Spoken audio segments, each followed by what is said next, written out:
All right, Friday main event, week 10. I am Mike Molder. This is Mr. Lee Teat, my co-host. Lee, week 10, man. Did you think we was going to make it to it? Well, I didn't know. I'm glad we're here, but COVID is striking again. I mean, it's been this way all year. I think it's starting to become the norm, actually, Yeah, which is sad, but it is. yeah. It's. I know. I got word from Coach Black, who will be on with us later. Lee Fulton, one of the latest victims, and I know we heard Lincoln County Page is canceled, and there may be some games that are on our list tonight, Lee. And quite frankly, we didn't even Hmm. find out were canceled. We'll talk about it. I got my guys over here on the live chat, so if we start talking about a game that is no longer on the schedule, guys, please let us know. I try to keep up with it, brother, but I got a full-time job on top of this hobby here, Lee. So there's definitely a possibility we missed some late cancellations. What's your thoughts, man? You got any games sticking out in your mind before we Mm, get started? Wilson Central and Lebanon. Yeah, that's tonight, isn't That's it? got some region implications, buddy. Yeah, we definitely we need to hit on that. And I didn't have that on the list, Lee. I don't know how I missed it. I know you mentioned that before we went on air, but we definitely need to talk a little bit about that one. But we've got some games tonight on our list to discuss. Hmm. One of them is Elizabethton and Sullivan South. That should be a huge Region One game over there. Trapp. I'm anxious to see how that one goes. Sullivan South at 7-1, 4-1 in region play now. Of course, Elizabethton trying to maintain that unbeaten streak. This was a close game last year, It Lee. was. Uh, Actually, it was. I think Betsy won it 14-13. Did they not? Hmm. First meeting anyway. Did they play? They played yeah, Second round, Betsy run them over. 49-7. Yeah. So what do you think? They just caught them off guard. I mean, I don't know. It's kind of hard to say. That was last year, but Well, I like Betsy. I think they're just rolling right along, and I think that until otherwise noted, I can't pick against them, man. I think they're just cruising right now, and I think they're going to cruise right on into the playoffs, really. Mr. Football nominations came out this year, and I'll go ahead and tell you, folks, I'm not going to reveal all of our Mr. Football nominations. TSSAA emailed Lee and I this week. They want us to submit 3 names each class. Hmm. Uh, they're just nominations, basically for the TSSAA or whoever actually makes the final decision. That Right. gives them a baseline. I'm not going to give publicly what we submit, Lee, for the simple reason I don't want to deal with the BS. If we Right. if we put kids, I mean, we're going. I'll guarantee you this: we're going to put more time into our nominations than most will. I mean, we're watching huddle videos as we speak. I've been watching them daily. Yep. I know you've been doing the same. We appreciate. We've gotten emails. Yes. We've gotten. We're following the threads. We created threads on Coach T, which most of you guys know. So we're doing our due diligence in trying to make the right choices. But one kid, I will tell you, Bryson Rollins will be on our ballot, Lee. Yeah. I will tell you that. He's definitely gonna be one of the three. He's had a big year for Elizabethton. Yes. He's probably one of the best dual threat Hmm. quarterbacks in the state. He is the defending state champion, and he's undefeated as of now. And I think I would question any sports writer that doesn't have him at least on the ballot. Would you Well, agree I with mean, that? look what he did against Greenville last week, Mike. He had 358 total yards, went for 228 in the air, 130 rushing, and 5 TDs And that's against Greenville. against Greenville, and that's a pretty tough place to go play at Greenville too. Yeah, And yeah, yeah, he's definitely a deserving candidate. yeah. So again, I'm not going to tell you all of our decisions, Right. but we do our homework, and I will let you know that he will be one of our one of our 4A uh, names we'll submit. That's right. So you're like Elizabethton in this one, Lee? Yes, sir. I do. I do too. I don't see anybody knocking Elizabethton off. I think in all likelihood we'll see Betsy and the winner of Greenville and Anderson County. They're in the third round, Hmm. and I think when they travel over here to Middle Tennessee against either Nolensville, Tullahoma, or Marshall County, one of those 3 teams, I'm sure it's going to be interesting. Because I don't think anybody in the Quad 1 is going to knock them off this year. Do you? Depends on how DeKalb does. Well, that's true. Because That's a good Aldino's point. playing lights That's a out good right point. now. I forgot But I about think that. it's I That's think it's toss up right now. I like Tullahoma right now in the Middle Tennessee area. yeah. In the 4A, I like Tullahoma, but any of those teams could get hot. Yeah. Noblesville's playing well. I mean, any of those teams could get hot. But I think Betsy, if they get by the Anderson County Greenville uh, team, quarterfinal game, I think they'll be over here and I forgot pretty about easily. that. You're right. You're exactly right. Yeah. Steve Trapp. We'll have Steve Trapp Mhm. on tonight, Lee. I think definitely DeKalb County's going to be in the mix. I don't know how I forgot that. I guess we just used to Region 4 being so dominant, you kind of forget about Livingston Academy and DeKalb and some of those teams over there. But DeKalb is definitely a team that you're going to have to deal with. Yeah, you can't sleep on them. Can't sleep on them, no doubt. So we both like Elizabethton in that game tonight. Yeah. Another big game tonight, Lee, over in East Tennessee. Seems like the biggest games tonight were in East Tennessee. South Doyle and Knox Central. Yep. Clark Duncan. Of course, we had Nick Craney and Clark Duncan both on the Friday main event this year already. I'm kind of leaning towards South Doyle in this one. Quarterback Nick Martin now has 1,100 passing yards. Sean Gary has 885 rushing yards, 10 TDs. What's your thoughts on this one, Lee? I'm kind of leaning the same way. I think South Doyle's playing very well right now. They did pick up a win over Knox Halls, and Central lost to Halls. Yep. We don't know player situation in that instance, but I like Clark Duncan's team right now. I think they're playing really good football. I think it'll be a good one, no doubt. Oh, yeah. I don't think it's going to run away either way. Be a slobber knocker. I think South Doyle won the first game last year, lead 38-10, and then of course Central got them in that second round or second game, 20-16. Yes. So I think you could potentially see the same situation here. It just depends on how it plays out. Right. They may be a split if they wind up facing each other again. Yep. I like South Doyle on this one though. One other game, Lee, we didn't have on the list to talk about, and you mentioned it there in the opening. That's Wilson Central. Brad Devlin, his team now is sitting at 4-4, 1-2 in region play, Lee. And then you look at Chuck Gentry's squad, 5-3, also 1-2 in region play. This is a big game right here, man. What's your thoughts on this one? I saw last week Lebanon versus Stewart's Creek. I was at the ball game. And DeQuante Shannon went over 3,000 yards for his career. That's Lebanon's tailback. Went for over 3,000 on his career, and he took a 99-yard kickoff back. Really? He's a very talented young man, and I obviously Wilson Central's gonna be trying to key him, but I liked Lebanon's quarterback play. Something probably a little bit better than they had in the past. I like the way he played, so I'm gonna go Lebanon tonight. But this has got huge region implications. Yeah, Wilson Central won a shootout last week, 55-42 over Laverne. Laverne's got one of the best tailbacks in the state, Lee. He's looked really good. Oh yeah. Banner. Tough. It's a tough game right here. It's a tough game, man. It could go either way. They did lose to Hendersonville. They beat Gallatin. Lost to Mount Juliet, a very close game, 10-7. And then you look on the opposite side of the ball. Lebanon had a big win over Laverne, as did Wilson Central. Beat a good Fairview team. Coach Hughes got a good squad over there. So you're taking who? I'm gonna take Lebanon. I'm gonna take Wilson Central, just be on the opposite side of it, Lee, because I think it's a coin toss. To be honest with you, it's gonna be a good game. They don't like each other, and they're about 2 miles down the road from each other. Lebanon's at home, but like you say, there's not a lot of distance there. This could potentially be a real good game. If you look at this game last year, Lee, I think it was close last year. I think 23-22. Yeah, Wilson Central actually won the game 23-22 last year. So it's a 1-point game. I think it's gonna be a real similar type game this week. Yeah, there's a lot on the line. Bragging rights too. Bragging rights, exactly.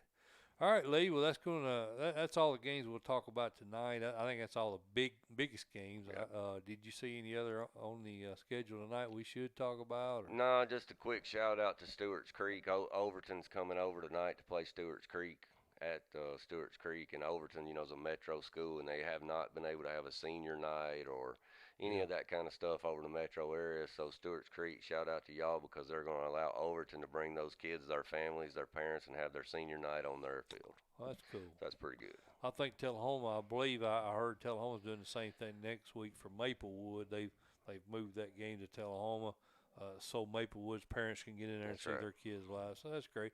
I hate that the metro government, I'm not going to call any specific names, hasn't allowed those guys to have fans in the stands. So it's ludicrous that they've done that. But you know, hats off, like you said, to the other schools that are allowing that type of stuff. What we got going over here, man? We just got a lot of talk about some of the games we just said. Jacket lover, he likes Central. Mm-hmm. And we got Dustin West representing and for the Waverly crowd there. Big Daddy Dave says greetings from Death Valley, Sullivan South's final home game. Cyclones are going to roll. Jump on in on that live chat, man. We appreciate that. We love hearing what you guys got to say. Lee, let's move into tomorrow night's game. And you got a huge rivalry game. Daniel Boone, David Crockett. Yep. Big game. The Trailblazers and the Pioneers. I think Crockett says now at 6-2, 4-0 in region play. Boone is 4-4, 3-1.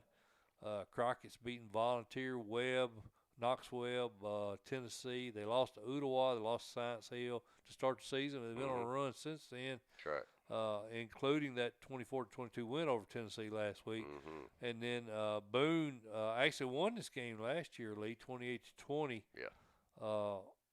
What's your thoughts on this one? I like David Crockett at home. I like Prince Colley. He's having a heck of a year for him, isn't he, Lee? Yes. I think he's at 969 rushing yards, 14 TDs. He's one of them that I've had thrown at me as far as 5A Mr. Football. Sure. And we'll definitely give him. He's going to Notre Dame. Yeah. Yeah, there you go. He's a good kid, big back, too. 6'2", about 195, all-stater. I like David Crockett at home. David Crockett at home. Yes, sir. I think I'm gonna go with you, Lee. I think Prince may be the difference in the game. I think that's gonna be a good one. If that one was at Boone, I might would go Boone. Yeah. But I think home field advantage here may be the difference in this game. That should be a good ball game, though. Right. Hayden Chanley's doing a really good job with that Crockett. Yes, squad. he is. Young guy, isn't he? Yes, very young. I don't even think he's 30 yet, is he, Lee? 27-year-old. 27. Wow, that's crazy. That's crazy. I couldn't imagine coaching a 5A school. I think he may be 28. I think maybe last year he's 27. Anyway, he's very young. Fulton and Wesley, as we found out from Rob Black. That's COVID. That's going to be a COVID win for West. Like West needed any help. They got a heck of a ball team. Yeah, I know it. I hated that for Rob Black, man. I hope this doesn't wind up because that's going to put them at 2-2 in region play. I don't have the region standings in front of me, man, but you know, they're in jeopardy of potentially missing the playoffs. I'll tell you what, let's go ahead and look at that, Lee. I'm sorry, folks. I'm going to look at that because we just got word of that. I just wanted to see where they were at in region play, Lee, and just to see if there's a possibility that this does make them miss. I'm sorry, they're 3-1 in region play right now. And if you look down that region, Oak Ridge also 3-1, Powell 3-1. I believe they're still going to be all right. Carnes at 1-4 is behind them. They're in 5th place. So I think despite the fact they had to take a couple of COVID losses, that's going to drop them down to the 4th seed, Lee, but still in the postseason play. Yeah. So that's a good deal. Good deal. Because it just really bothers me that teams are going to potentially miss. And what's going to be even worse, Lee, is we get into postseason and it starts happening. Well, these coaches, man, they have to forfeit at that point. Well, what I'm concerned about is some of these schools. I don't know that they're offering distance learning. Yeah. You know, I don't know. I could be wrong, but I don't know if some of these schools are even offering distance learning. But man, if you're a head coach right now, you got to get these kids. Pretty much got to stay in the room. Yeah. And come to practice and play football. I mean, you got to keep them under wraps right now if you plan on trying to stay healthy. You know, because it's flu season's on us and snot noses and strep throat and all that, and I think that weakens your immunities, you know. So have to be careful right now if you're a head coach. You got to stay on these kids. That was a big discussion on Coach T this week. Well, some people are chiming in saying, how could you, mandate that your kids do virtual learning? They're missing the whole experience of high school, and I get that side I of don't it. think as a coach you could mandate it, but I sure would be I would trying to suggest it. Yes, that was my exact words. If you Yeah. look back at my post, if you have aspirations of winning a state title this year, I would definitely strongly suggest going to virtual learning, so you cut down on the possibility of contact tracing. That's right. For no other reason. Yep. I mean, it's after December or after the early December, go back to I mean, you can do that, right? Yeah, you just like you said, you just have to you got to try to limit it. You're not gonna stop it, but you do have to try to limit what you're doing if you want to be healthy going in. Jacket lover popping shots at you there. Oh, he knows what he's talking about right there, dude. That's gonna be a absolute beat down. You guys are playing. Yeah, we're gonna talk about that in a little bit, Jacket lover. Don't give him too much of a hard time. You ain't got to worry about it. He's telling the truth. So you can handle it, huh? Oh yeah. Huntland at Cornersville, Lee Teat. This game right here, I've heard a lot of, and I apologize. Jacket lover said something about that, guys. I didn't get the polls up on Twitter. My wife had surgery this week, so I've been preoccupied with a lot of other stuff going on, so I didn't have time to get those polls up. So I apologize for that. I would have liked to have seen how the polls turned out for this one, Lee, because it seems like Coach T is all Cornersville, but I'm telling you, Huntland is back full strength, and they've got a Mr. Football candidate, in my opinion, Colby Stewart. I think he's got 994 rushing yards, 14 TDs right now, and he's missed some games. Mm-hmm. And his clone, Bryson Johnson, sophomore, 726 yards and 5 TDs. They got a good offensive line. I watched them play Eagleville, Lee, and those guys can move the line of scrimmage up front. So I wouldn't give this to Jared Randolph's squad. I think it's gonna be a battle. I do too. I think it's gonna be a tough game. I like Cornersville at home, Mike. I do. I think it's a pretty tough place to play, but not by a lot. Well, Huntland lost to Moore County 31-21 last week, and that's a big rivalry matchup right there. I believe that game was at Moore County. I can't remember for sure. Cornersville beat a good Richland team 30-13 last week, so I think Coach Randolph's young squad is playing really good right now. I'm with you. I'm going to take Cornersville. I'm going to tell you this is going to be a really close game. Man, might give them that last possession. Man. Huntland won this game 35-7 last year. I know it. Can Cornersville stop Colby Stewart's the question. Yeah, I'll tell you what. I'm gonna flip on you. You gonna go Huntland? I'm gonna flip on you. I'm gonna go with Kermit Reed. I'm gonna go Cornersville just strictly because they're at home. Yeah. I get it. But I'm that Huntland front is tough, and they got some good hard runners. I think they're gonna control the line of scrimmage, control the clock. I think it's going to be a low-scoring game. If it rains, that's really in their favor. Yeah, and it's supposed to rain. I don't know. You said it's supposed to rain later. I think it's supposed to be later, but if it does rain, that'd be definitely a game changer. I'm going to go Huntland, but I think it's going to be a close game. I think it could go either way. All right. Everybody likes Cornersville, don't they? Mm-hmm. I don't blame them. That's probably a smart pick, but just a hunt. I think it's a good matchup for Huntland. Kingston and Pigeon Forge, Lee Teat. Pigeon Forge is at 5-2. Coach Scott Meadows had come in there and rejuvenated that fan base. Man, they look a whole lot better. 1-9 last year. Here they're sitting at 5-2. Shut out Austin East. I don't even think Austin East has won a game this year, have they? They've been really bad since Coach Phillips left. Kingston, of course, they got shut out by Alcoa last week. Also sitting at 5-2. This is a region battle for a playoff position. It is.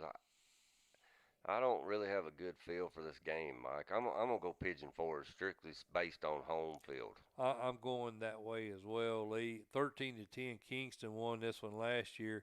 If you look at the returning starters, almost dead even. Yes. Both teams have got 12 starters back, so you're essentially looking at the same teams that played last year. Yeah. And considering it's close last year at Kingston, let's give the close game to Pigeon Forge this year. That's what I'm You thinking. buy that? Yeah. That's good logic, ain't it? Yes, sir. Smarter than I look. Adamsville battling Decatur County Riverside. Johnny Frost squad is playing some really good football right now. Yes, they are. Brian Cannon is playing well, 655 rushing yards, 10 TDs. I think he missed a couple of games for contact tracing. We was talking about that. So he's a stud, man. And then you got Trent Smith, 365 receiving yards, 3 TDs.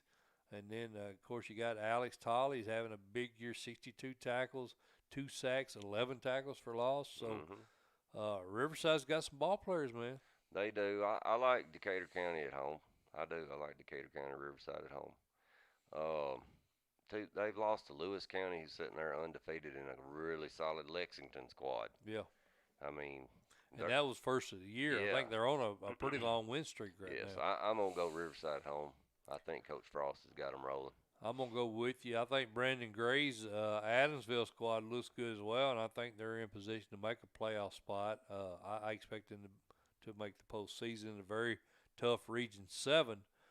Their losses are to Union City, Hardin County, and Peabody. There you go. It's tough road to hoe right there, buddy. Yeah, Hardin County's really good. Yeah.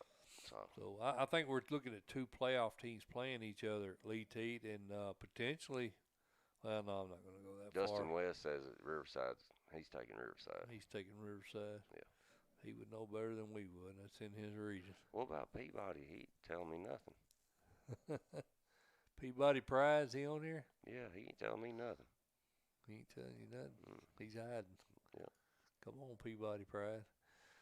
Rossview at Hendersonville, Lee. This is another region battle over in Region 4. 3-0 Hendersonville battling Rossview, who upset, or at least I would call it an upset, Mount Juliet 2-1. Rossview's beating Northeast, a really good Northeast team. Dixon County, of course, we just mentioned Mount Juliet. The losses were to Wilson Central and Lipscomb Academy. That's right. Tongue twister. Hendersonville's beating Giles County, Lebanon, Wilson Central, and of course, had the shutout win against Gallatin last week. So James Beasley's squad playing really good this year. Yep. The question will be, can they stop Garrett DeMel, the quarterback for Rossview? He's playing pretty good right now, but I like Hendersonville at home. I think the style of play for Hendersonville is very physical. And I like that right now late in the season. Devontae Phillips also having a good year for Rossview for the Hawks. Hendersonville's losses are to Oakland Beach and Indy. Yeah, it says a lot, don't it? Yeah. That's 3 teams that I think will make a good late run. Yeah. I'm going to go with you. Hendersonville, especially the Commandos at home. Is big. Yep. Jacket Lover likes Hendersonville. RV is coming on. So you did have Wilson Central and Lebanon on this thing. Oh, yeah, I did, didn't I, Lee? Oh, I bet that game got moved. Yeah, did it get moved? It did. That's what threw me off. Yep. Sorry, folks. I did have that game listed to talk about, but listed to talk about for tomorrow night games. Well, we done picked that one, Lee, so I don't guess we need to talk about it, do we? Yeah, we split. We split on it. I went WC, didn't I? Well, Central Lebanon. What's the picks? What we got? They ain't gonna get on that, are they? I went Lebanon. 4-4, 1-2. Wilson Central versus 5-3, 1-2 Lebanon. Lebanon at home. Well, you got Jacket Lover. Come on, brother. Slacking off, man. All right, we're gonna move on. Independence and Brentwood, Lee. That's big Region 6, big Williamson County battle. Scott, I need to call Scott Blade. I hadn't had him on this year. I forgot about him. Coach Blade's a good dude, man. I love talking to him. Won state titles. He won a state title at Hillsboro. Is that correct? Back in the day. He moved to California and come back or something, I believe. He beat Maryville. Remember? He broke that long Maryville line of, I want to say that was it. That may not be right. No, you're Does right. Hillsboro sound right? I think you're right. Of course, he won one with Independence about 4 years ago. Regardless, great coach. They're sitting at 5-1. Their only loss, Lee, was to Summit in week 1. Summit come back from behind and won that game. I think it might have been the UPN 30 game of the week that week. They've actually won 5 in a row now. Man, his quarterback has got gaudy numbers, dude. Yeah. 22 TDs in 6 games. Yeah. Real impressed. 1,087 passing yards. 12 TDs. What I like about it is 12 TDs versus 1 interception, so he takes care of the ball. Yeah, he rushed for 10. Rushed for 10 TDs. Yeah, man. I mean, you kind of got to throw him in the mix, don't you, for Mr. Football? He is playing. He needs to be in the conversation anyway. It's at Brentwood. I think this game might end up being a little bit of a shootout, Mike. I don't think it's going to be the same score as it was last year. And, the flip side of that, you got Grand Isle. Playing good. Playing extremely good. We've actually seen him a couple of times this year. I think Walker Merrill's back healthy now. That's right. I like Brentwood at home, Mike, but I think this game, there might be some points put up right here. I think it's a shootout, huh? I think it's in the 30s. I can see that, Lee, and we had Brentwood preseason top 3. So I haven't seen anything to deviate away from that. If you look, Brentwood's beaten Franklin, Ravenwood, Henry County, Nolensville. Like you said, the only losses are to Brentwood Academy and Oakland. So yeah, they're right there. I expect them most definitely to be in the quarterfinals. And then I think whoever gets in the quarterfinals out of Quad 3 should be in the state title with Whitehaven and White Station and all those other teams not getting to play, don't you? It's possible. I'm going to go Brentwood also, leave it. I think it's going to be a close game, and I think Jackson Campbell's may potentially be the difference in the game. It could. Walker Valley, we need to get this one quickly, and then we're going to get Coach Black on. Walker Valley and Loudon. We'll have Coach Jeff Herrig on with us next week. Mm-hmm. We hadn't had him on before. Talked to him this week, so we'll get him on with us next week. He watches the show, Lee. Yeah. Maybe the only coach in the state that watches the show. I like Loudon, buddy. You like Loudon? Yes, sir. You like them despite the fact that Drew Atkins' team is playing extremely well. Mm-hmm. You like them despite the fact that Tyler Pope, amazing quarterback at Walker Valley, has 1,373 yards, 17 TDs, 6 interceptions. He's rushed for 256 yards, 10 TDs. You still like Loudon? Yes. I do too. Because I like Herrig. I do too. 17 TDs and 1 pick. Keaton Herrig is he's another team. I'll go ahead and tell you, Lee, we're strongly considering him. Like I said, they want to reveal my. Well, considering you have to. Yeah, you got to consider him. Yeah. I mean, he's got 1,430 rushing yards, 17 TDs, 1 interception. He's rushed 52 touchdowns, 405 yards, Lee, along with 3 TDs. I talked about the GPA. It's 3.875. He's 24-6 in his career as a starting quarterback. Has 5,200 something career passing yards. I mean, yeah, you gotta put his name out there, don't you? Yeah. So I like Loudon at home, especially at home. I like Loudon too. Loudon won this game huge last season, 49-7. I'm gonna tell you though, Walker Valley under Drew Atkins there in his second year. Phenomenal job. They beat a really good East Hamilton team 40-12 last week. That's right. So don't sleep on Walker Valley. Those Mustangs are pretty tough this year. Yep. And I think this will be a much closer game than last year. Oh, yeah. I do too. It'll be a good game. Yep. All right, Mr. Teat. Well, let's get rolling with the coaches. Yeah, we're going to get rolling with the coaches, guys. Hang with us. I'm going to show you some scrimmage video. I went to the Battle of the Borough last week, Lee, Oakland and Riverdale. So I'm going to put up some video from that game last week. So you guys hang in here and check this out. We'll get the coaches on the line. We'll be back in just a minute.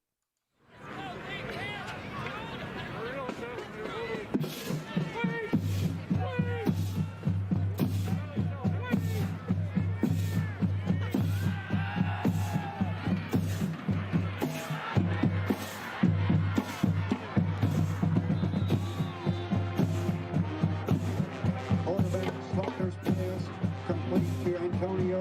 Patterson, tripped up by C.J. Johnson. The gain to the Warrior 45, 1st and 10, Oakland.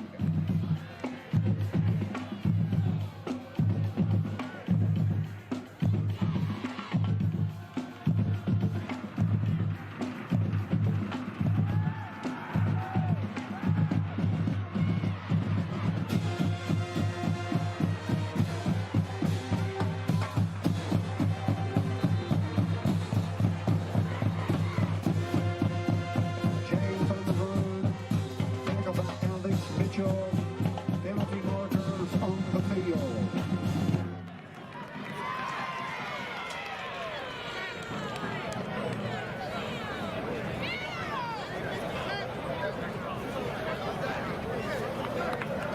The penalty, block in the back by Oakland.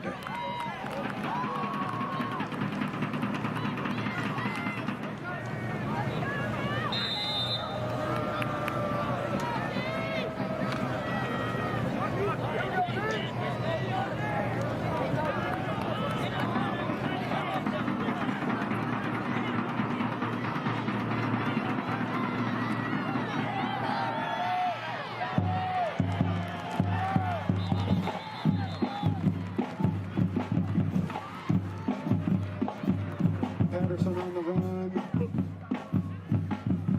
On the tackle, number 7, Javon Edwards, and number 31, Elijah Herring. The gain to the 36, 2nd and 2.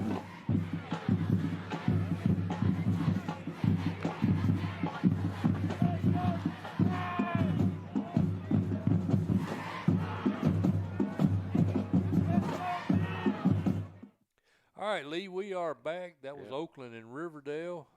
Saw a little bit of your boy, didn't you? Yeah, Battle of the Borough. Battle of the Borough.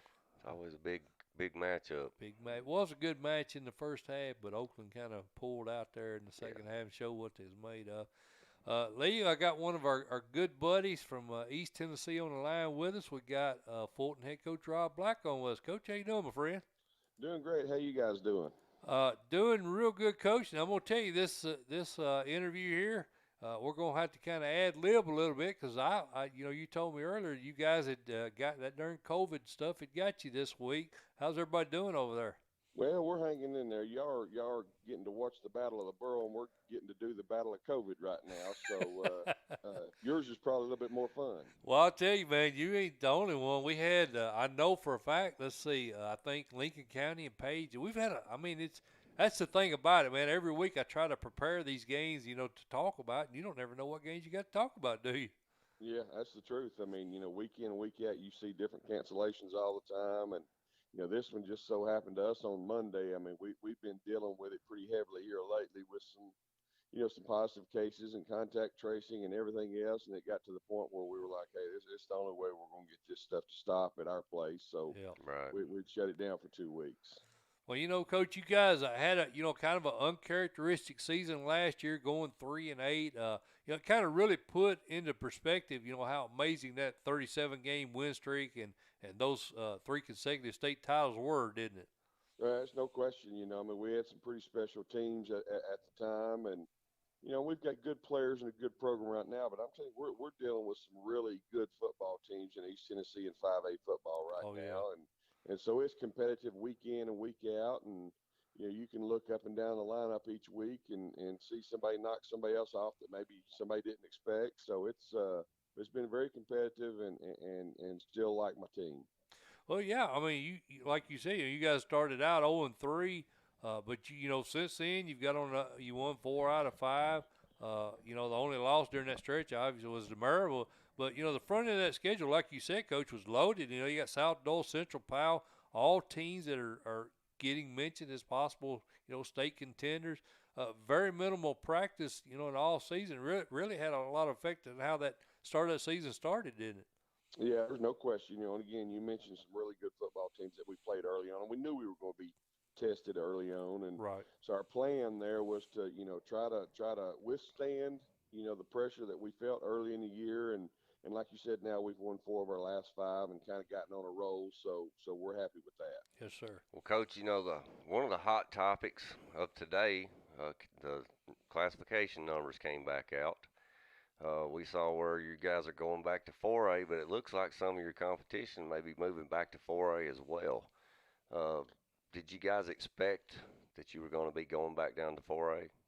We did, and we're really a 4A school right now. We just elected 4 years ago to go up to 5A just to help us get a schedule. Right.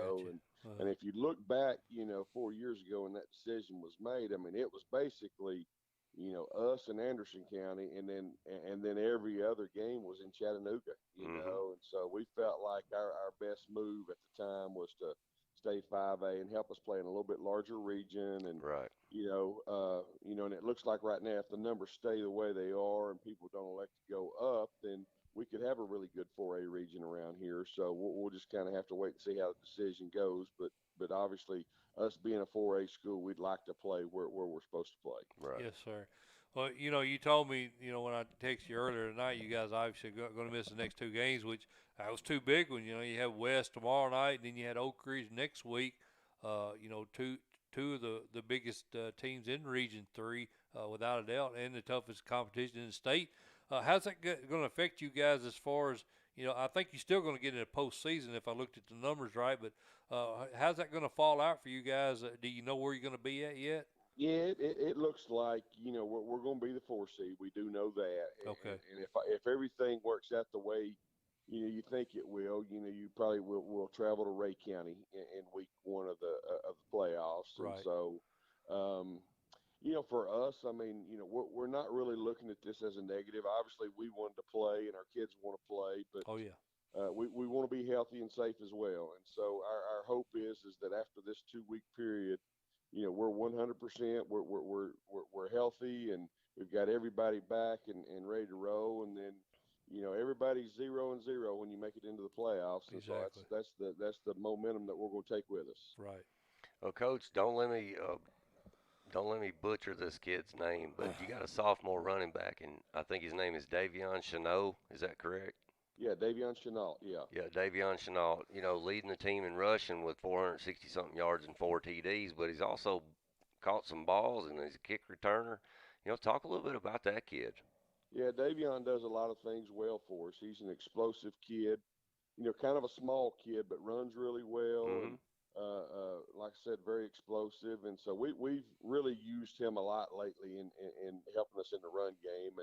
And with that, that's helped set up the passing game. And we have used him throwing the ball, to him out of the backfield on screens and, rail routes and things like that. So we're excited about him and what he brings to the table for us. We're talking to Fulton head coach Rob Black here on the Friday Man Event. Coach, you quarterback Tommy Sweat, he's lined up behind center for you guys at least a couple of years now. I'm sure his numbers probably aren't exactly where you'd like them to be. I think he's got 8 interceptions, and his pass completion percentage probably not where you'd like to see it. What do you think Tommy needs to do to, get those numbers more, in line with what you'd expect? Well, first of all, I'll say this. Tommy's one of the best young men I've ever coached. I mean, he's got a 4-point-something GPA. He's a great kid and a competitor and very coachable. And, he's had a few things not go his way. He's had a few tip balls that ended up being interceptions and things like that. So, his numbers don't look as good as they probably should. I got you. But I think Tommy will also tell you there's been times where he hadn't played as well as he thought he could have. And so the good thing about it is the people around him trust him, and he does a good job of making wrongs right. And so there you go. He'll take these next 2 weeks and prepare himself mentally, and that's so much of the game when it comes to quarterback is the mental part of it. And I think he'll do a good job of having himself ready when we roll into Ray County. Yes, sir. Well, Coach, when Tommy does throw the ball, I think his favorite target is the senior wide receiver, and Adrian Roberson. Talk a little bit about Adrian. Yeah, Adrian's missed the past couple of games for us. He and Marcellus Jackson both with injuries, and so our hope is that, again, when we get them back for the Ray County game, that they're 100% healthy or whatever. But Adrian's had a good year for us on both sides of the ball, and what we've really liked about him so far this year is the way he's attacked the football. We feel like when the ball goes in the air and it's headed his way, there's a really good chance he's going to come down with it. So we're looking forward to getting him back and being able to throw it up there again. And I know Tommy's looking forward to that as well. Well, Coach, I know one of the cornerstones of all those state title games you guys won over there was a solid defense. Talk a minute about Keenan Vaughn and some of the other leaders on that side of the ball. You know, Keenan's had a great year for us. You know, just a junior, he's got a twin brother in Seth Vaughn who plays one of the inside spots for us on the D line, and both those guys have done really well this year. And you know, Cameron Stokes and Bill Anderson are two more guys that play for us up front, and I think that's been where we stood out the most defensively is with our front four, and we expect those guys to continue to get better. All of them are juniors, you know, so. But yet they've played a lot of football. You know, we were really young last year, so those guys played a lot as sophomores last year, and they've done nothing but get better and build on, you know, that sophomore campaign. And I'd say if you ask anybody who's played against us this year, they would mention our defensive front. Well, Coach, I think Jeff McMillan, of course, he was over at Carter briefly as a head coach. He returned to your staff after leaving there. Coach Harbison is also listed as a co-defensive coordinator. You've got Coach Justin Long listed as your offensive coordinator. How many guys have you got, you know, that are on your staff currently that were there during the championship runs you guys had? Yeah, most all of them. You know, Coach McMillan was with us there in our early state championship runs, and then he took that head job at Carter, and then he came back.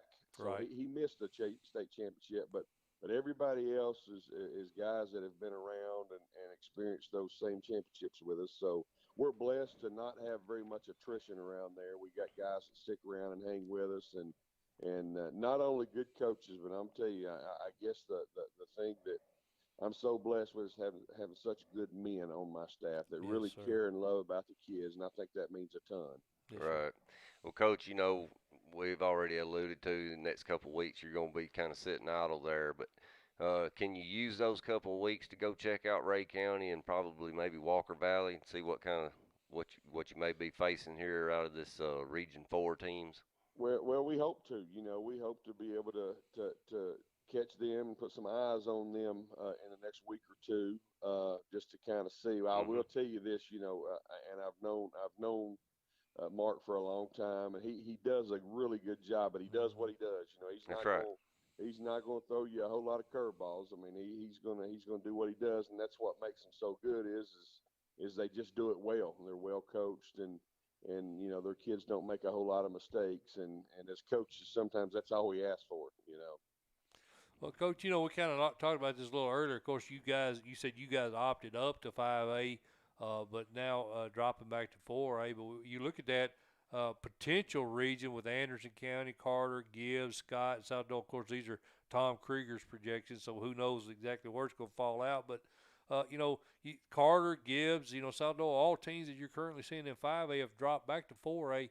What's the reason for the Knox County area? You know, why are the enrollment numbers dropping over there so much? You know, that's a good question. You know, we've got a lot of schools in Knox County. Okay. And so, you know, I think one, you know, there's several more private schools now. So you probably have a few more kids going to the private division, which again drops your numbers down in the public. So that may have something to do with it. But again, I think if you look at the number of schools we have in here, you know, you got a lot of those 900 range teams or 1,000 counts for student bodies. So there's just quite a few of those around here now. I got you. Well, Coach, we don't want to hold you up, brother. We appreciate you jumping on with us, man. Lee and I, we always get a kick out of talking to you, man. Yes, sir. Even if you guys don't make it to Cookeville, you're one of the coaches that we always expect to sit around that coaching tent and enjoy talking to you up there.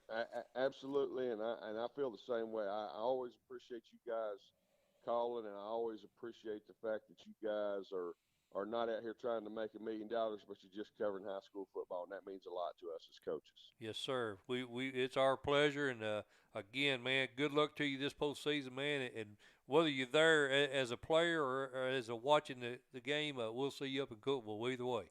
Yes, sir. Looking forward to it. Thanks, Coach. See you, buddy. Coach. Appreciate you. All right. Thank you. Bye.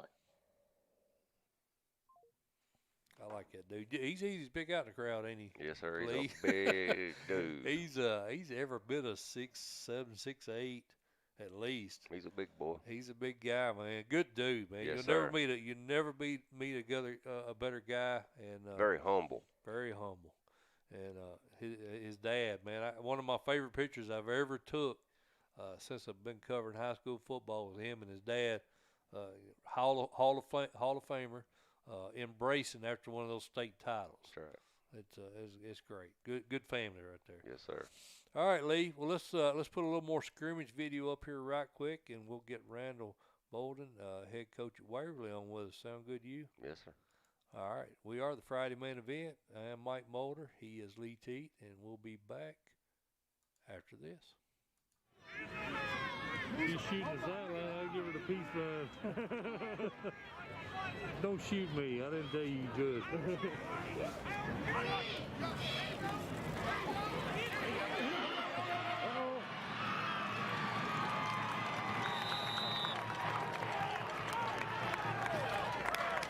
Randall Conard with the run, tackled by Dylan King.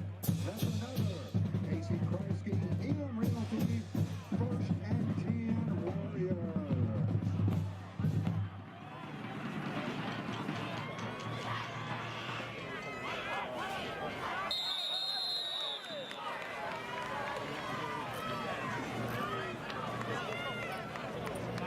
Dead ball foul, illegal procedure, Riverdale.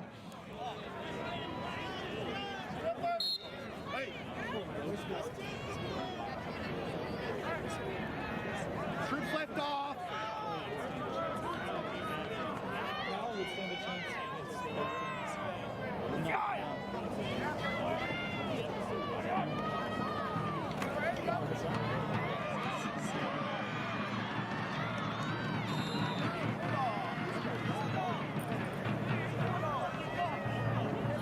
Brandon Conard on the run.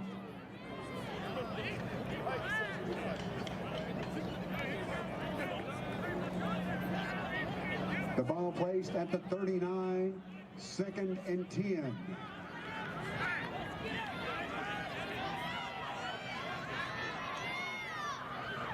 Hey, there, Iowa. Stand him out. This way, Randall.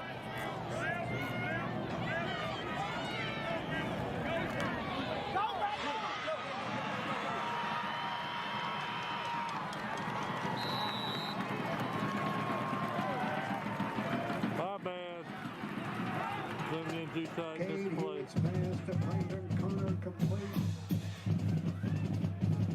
That's another. Casey Kreisky, Elam Realty, 1st down.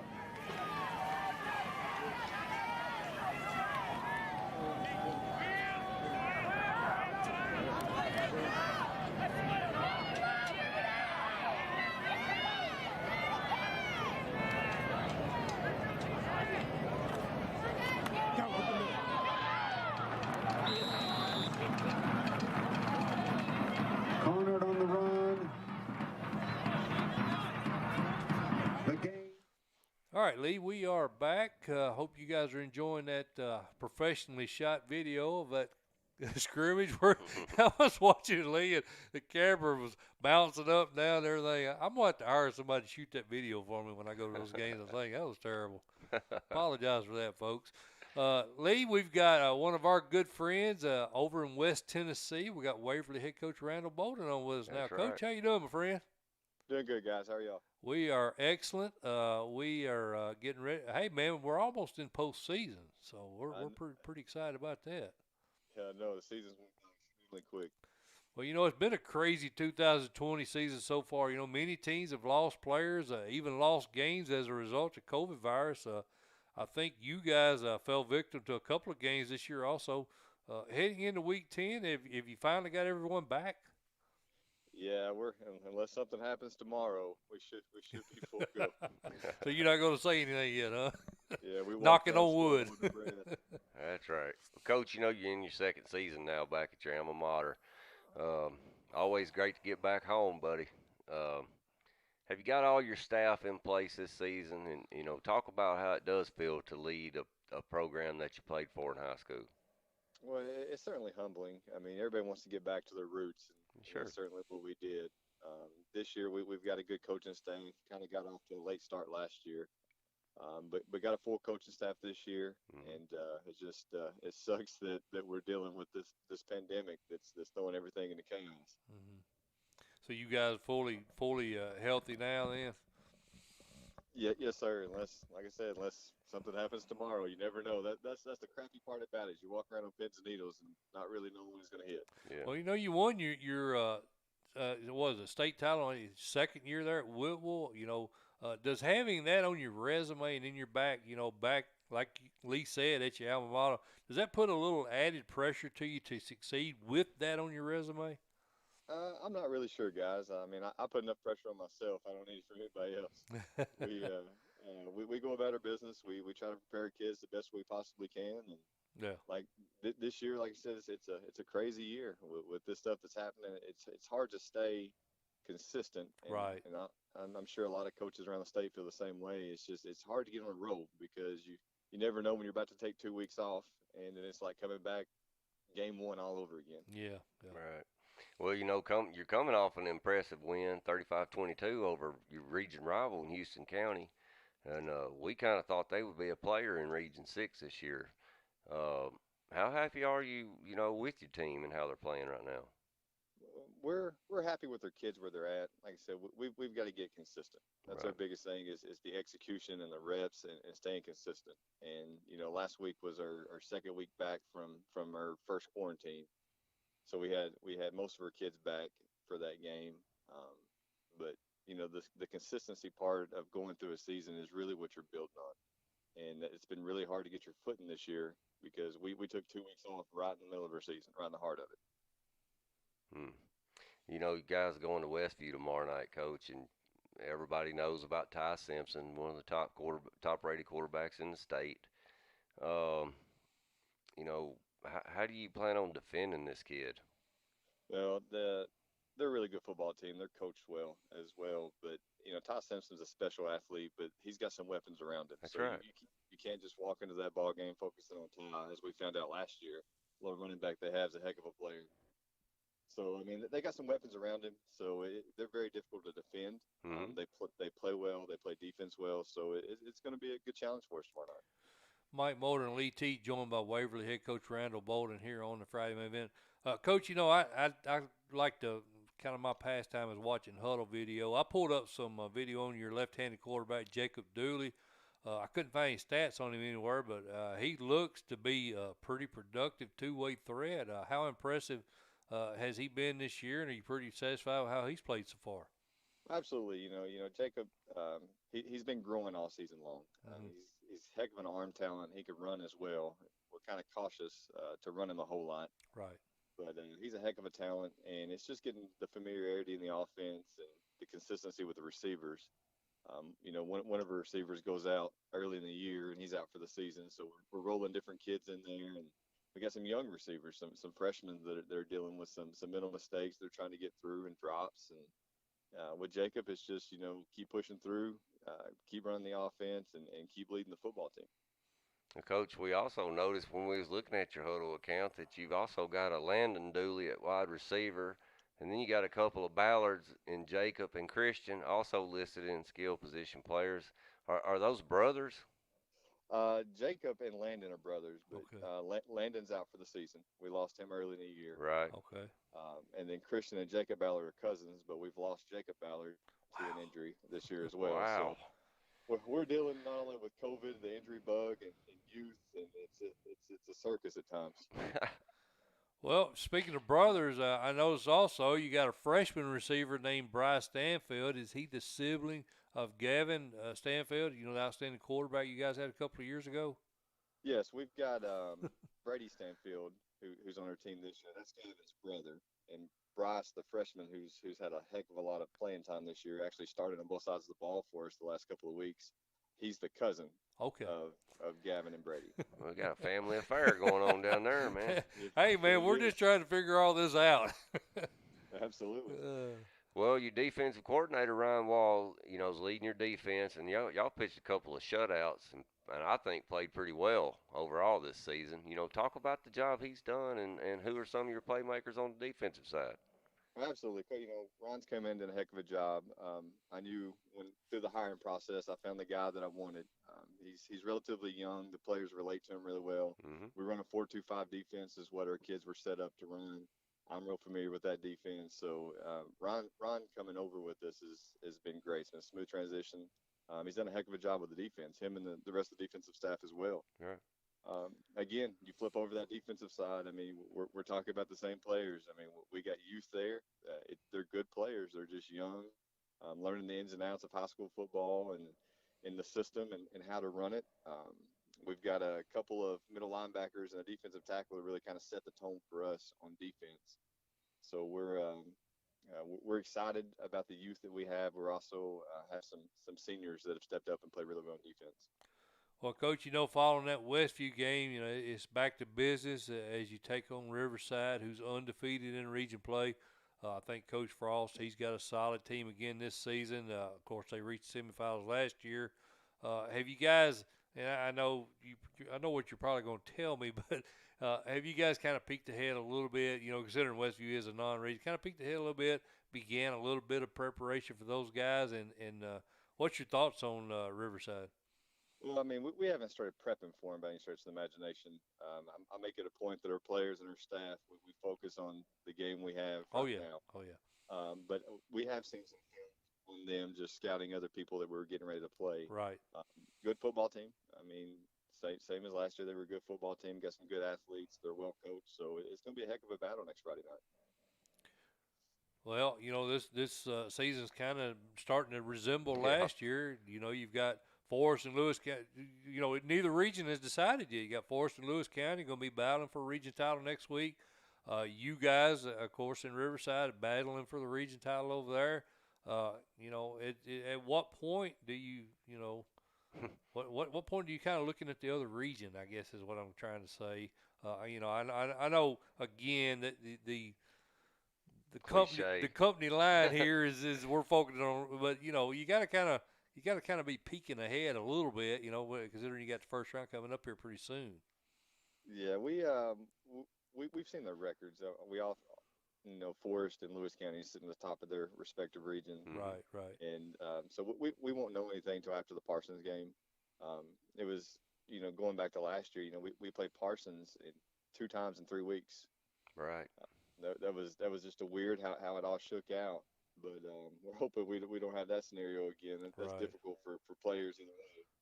But we'll see. We'll see what happens with our game against Parsons and where we fall and where we got to go to, or who's coming to us. Well, you kind of went through that when you was at Whitwell. You wound up playing South Pitt twice every year. It's how hard is it to beat a team 2 times in a year? Oh, it's very difficult. I mean, if you go back to those Whitwell days and seeing South Pittsburgh, getting the first win in the regular season, which is the first time that Whitwell had beat them in 28 years, turn around and seeing them, 3 weeks later, it's difficult. Who's got the advantage there in that second game? Who do you think has the advantage? It's hard to tell. I've been on both sides of it, but yeah. I would probably say the team that lost probably has a little bit more of an edge. I agree. Yep. To fight a little harder, push a little further through. And it also goes back to, game planning and seeing that if you could do, different things, show different looks to gain an edge. Yeah, I agree with you because I think if you're the winning coach in that first game and you're meeting up with them the next game, you're probably going to try to do exactly what you did to beat them the first time, and this guy's going to make some adjustments, So I think maybe you're right. I think maybe the advantage is to the loser. Yeah, it's hard to beat a good team 2 times in a season. I agree.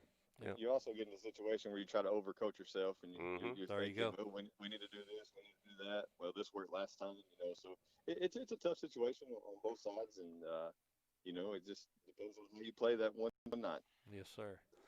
Well, Coach, we appreciate you jumping on with us, brother. Hopefully we can get you on again in the postseason if that works out for you. Yeah, that sounds good, guys. Anytime. Always good talking to you, my friend. Good luck to you next week. Yes, sir. All right, thanks, Coach. All right, Lee. Randall Boldin, he goes back to the Whitwell days of being with us here on the Friday main Oh, event. yeah, man. Good dude, man. Good run, too, buddy. Yeah, they did a great job when he was over there at Whipple, getting the title game. He's done a really good job with his Waverly program. He has. He's young, too, man. They're going to be on the radar here the next 2 or 3 years. Yeah, they made a real good hire there, no doubt. Yep. We enjoyed talking to Coach Boldin. Lee, as usually the case, we're running behind. So we'll go ahead and flip over to more scrimmage video, and we'll get the next coach on the line. And Lee and I will be back after this.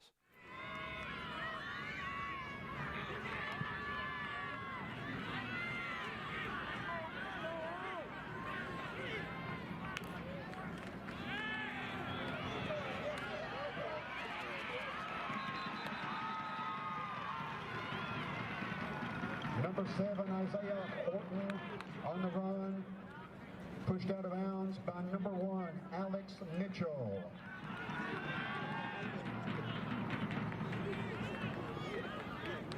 Loss of 1 yard, 2nd and 11.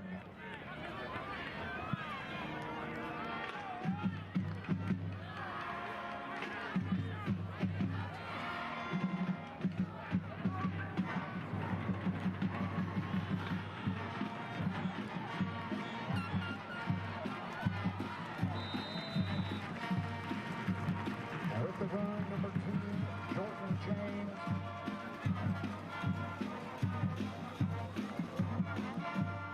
The gain to the 37. 3rd down and 2 to go.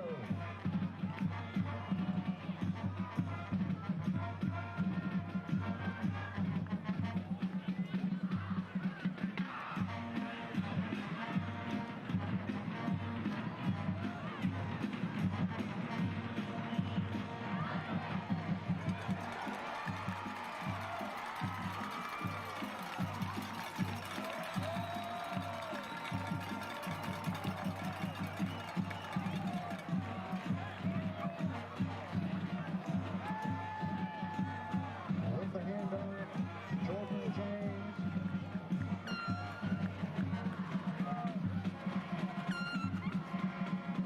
The gain to the 1 yard line, 1st down and goal.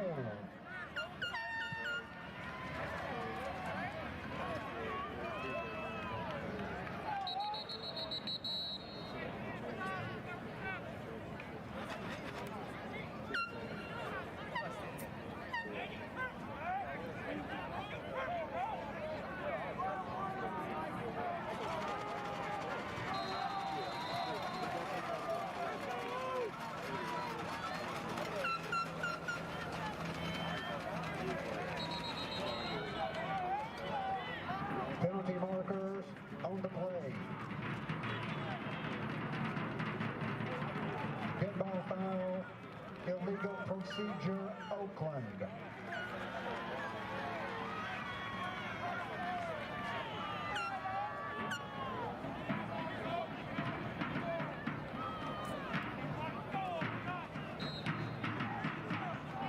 Five-yard penalty. The ball. All right, we are back Friday main event. I'm Mike Molder, and this is Mr. Lee Teat joining me here. As always, every Thursday, 6 p.m., we are talking to high school football coaches. Lee, we only get the best ones in the state on, and we got one of the best on with us now. We got Ravenwood head coach Matt Daniels joining us. Coach, how you doing, my friend? Doing well. Thank you for that introduction. Well, you earned it, my man. You was definitely up in Cookeville last season. So anybody that make it up there to Cookeville definitely deserves all the kudos that we can bestow on them. I appreciate that. We had a heck of a team. Well, Coach, I think you, and correct me if I'm wrong here, I believe you graduated from Wake Forest. You didn't see coaching as your future at the time. I think you spent a brief time. Of course, I did a little research here. Obviously, you spent a brief time as a consultant, and then kind of realized how much you needed football in your life. You took a coaching job at Falls Church in Virginia back in 2012. Did you envision leading, one of the top 6A programs in Tennessee this quickly? No, I wouldn't say this quickly, but obviously, growing up, playing football at South Lake Carrollton, Texas, and being around that atmosphere when I made the decision to, go into education and coaching. That was what I had in mind as the ultimate goal. And, Right. and I was just fortunate enough to be in the right place at the right time to get it a little bit earlier Right. than I would have expected.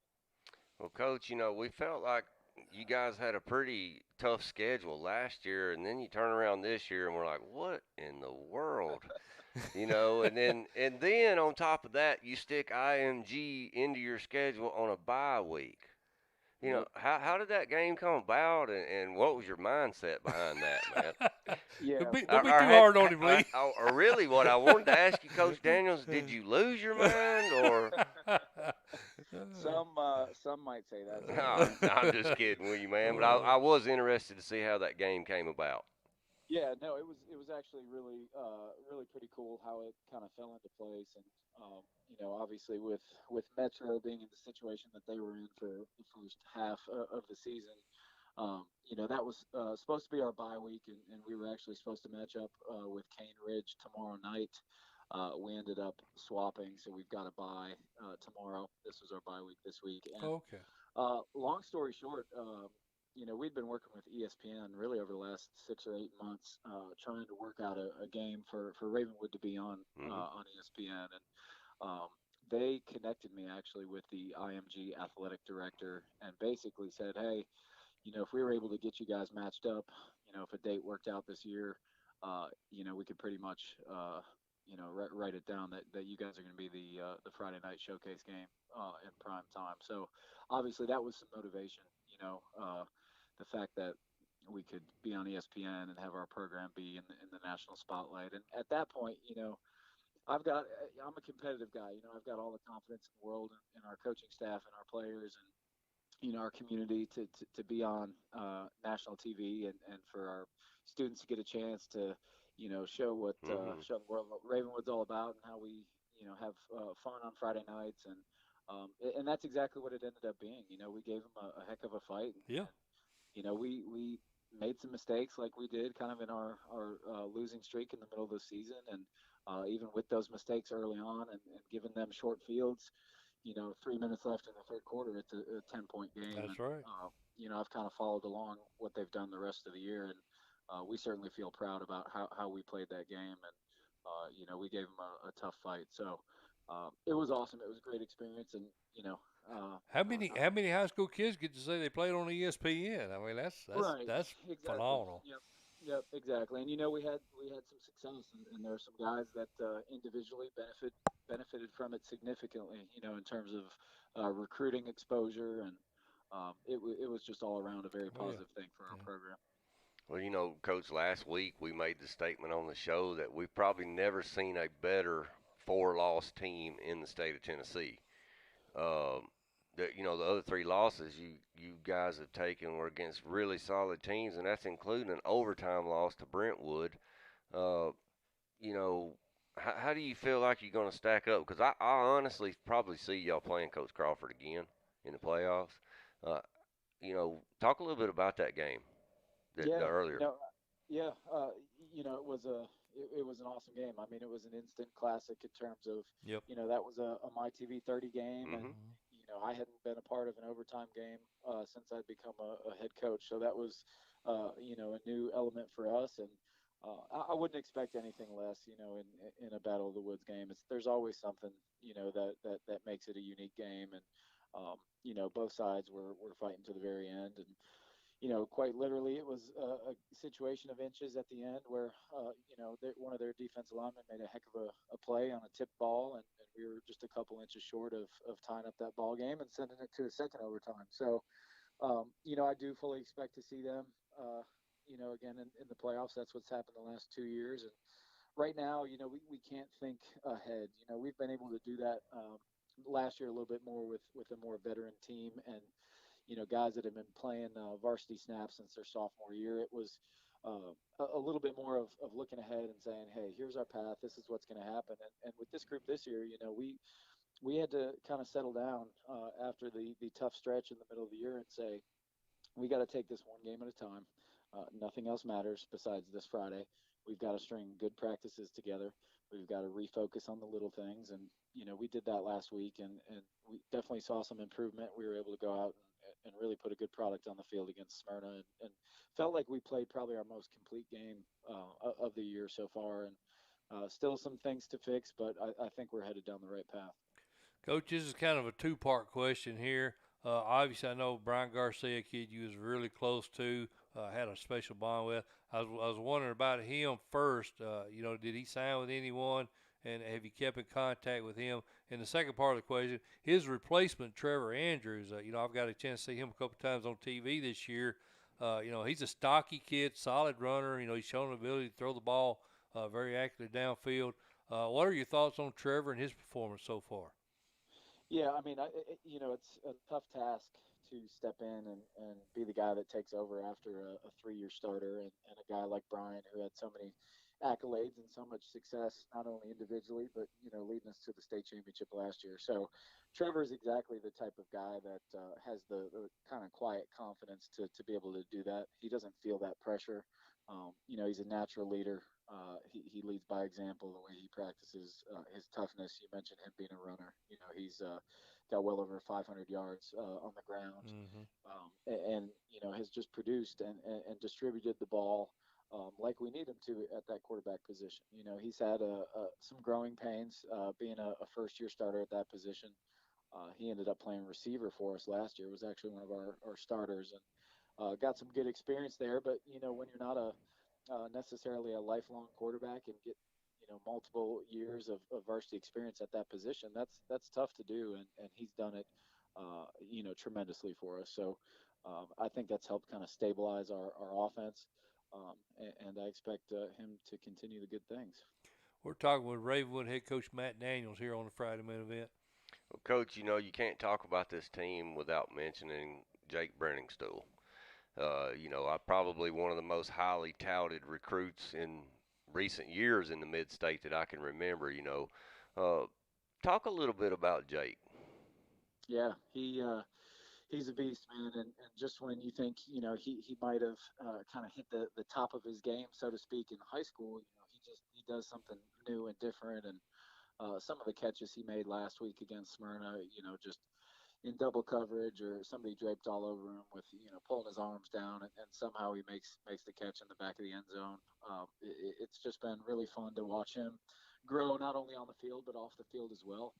He's a kid that plays with his emotions on his sleeve. He's a very emotional player. And, as a sophomore and a junior, we had to figure out ways to harness that. And he's done a really good job with that maturity piece this year. And he's still, got a ways to go. These kids are 17 and 18 and, getting a lot of attention from being a highly touted recruit and all these, All-American Bowl invites and, social media attention. It's tough. I don't envy these guys, because when I was in high school, it certainly just wasn't the situation. So he's handled all that tremendously well.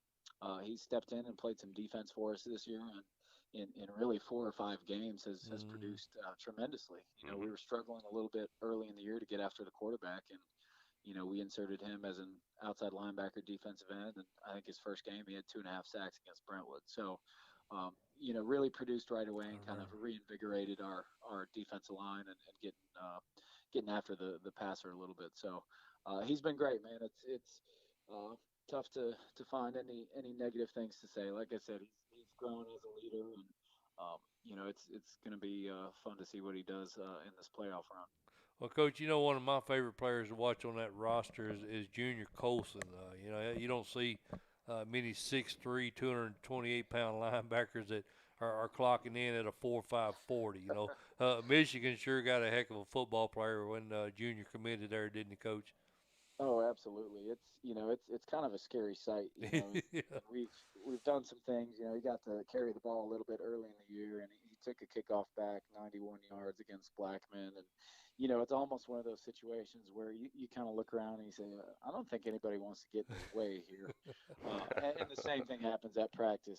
He carried the ball a couple times yesterday and inside run, and you could just see there's a little bit different feel when he's the one coming at you. So I wouldn't want to get in front of him.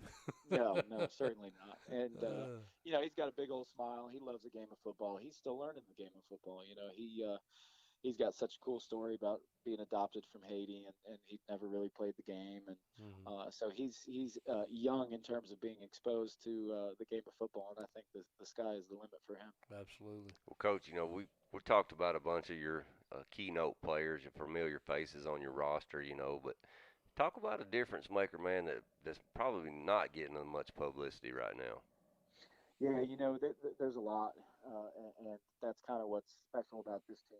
It's there are a few guys that kind of carry the banner, but as opposed to last year when you've got such a deep senior class of guys. We had 11 guys signed Division I, and it's just, that's wild when you think about it. But this year, guys are stepping into roles, and they're inexperienced, and when you play such a tough schedule in the middle of the year, that you figure out who's going to step up and who's going to stick around, and who wants the challenge of being a Ravenwood starter and contributor. And one of those guys on the offensive side of the ball is actually Trevor Andrews' backup, and his name's Brendan Dickinson. Okay. And he's lined up at running back, at fullback, at tight end for us. He's played some outside linebacker. He plays on every special teams. He's just one of those hard-nosed football players that you love when he has success, because he works so hard. He soaks everything in. He's just a completely selfless guy, and he's really contributed significantly on offense. He's our every down fullback. He's caught a lot of passes out of the backfield. He's made some plays, especially in recent weeks, getting them in the end zone. And he's a hard-nosed guy, and he's kind of like an old-school football player. You just love to watch. Even if he's not significantly involved in a play, he's always doing something, doing something right, and doing it 100%. So he's been a big contributor, and it's been fun to watch him succeed. Well, Coach Daniels, we've took up enough of your time, brother. But Lee and I, man, we love talking to you. You're one of the bright young coaches in the mid-state, man, and we think you're doing a great job over there. Look forward to talking to you again in the postseason if we can get you on. Absolutely, I'd love to. I really appreciate it, guys. Thank you. Thank you, Coach. Good luck, buddy. All right, thank you. Take care. Matt Daniels, Lee. Players love him. Yeah, he's a good coach. He does a heck of a job over there. He's got a good staff lined up there, and those 4 losses don't really mean anything when you look at who they were against. And he lost a lot off last year, and he's got a lot back. Well, he's so playoff ready. Yeah, exactly. Yeah, exactly. I mean, they're playoff ready. They are. That team is tested, and I think you're going to see dividends from that when they hit the postseason. Absolutely. All right, Lee, we got a little bit behind there. Got one more to go, Bubba. One more coach to go, and then we'll get appreciate the updates on the score there, fellas. 14-7. Sounds like Betsy's in the shootout again this year.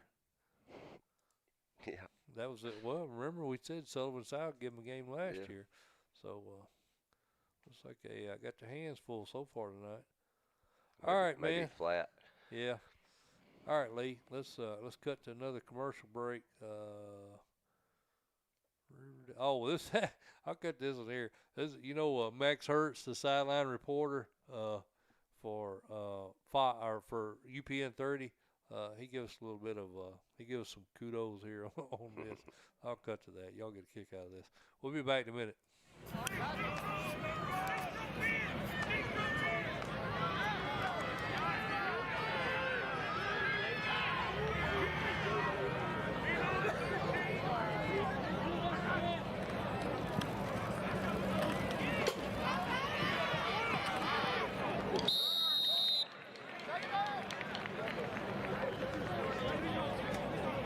Marcus Lloyd with the carry. Handle number 9. Hello, Max. How you doing, my friend? Good to see you. Friday main event. 1 yard. It's 2nd and 9. Hey, Max, I know more than anybody in the state. If you need me for a spot, let me know. Get in here. Hey, South Central Tennessee, I don't know who else I'd trust other than these guys. There you go, baby.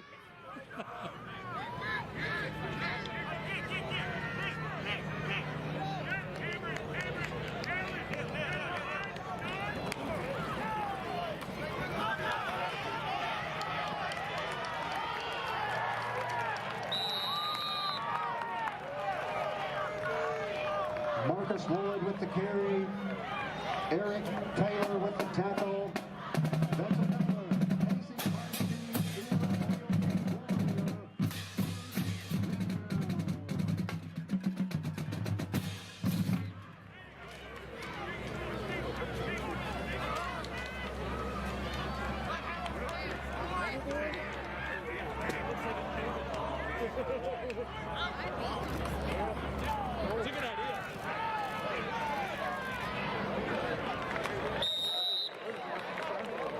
Quarterback Hewitt with the run. It totally zips them. Yeah, but It's crazy. so you can get it out of the rain. She might have a heater in there. The tackle by number 21, Ethan McLaurin. Well, I mean, I have to work on the sidelines, and my computer gets cold and doesn't want to work.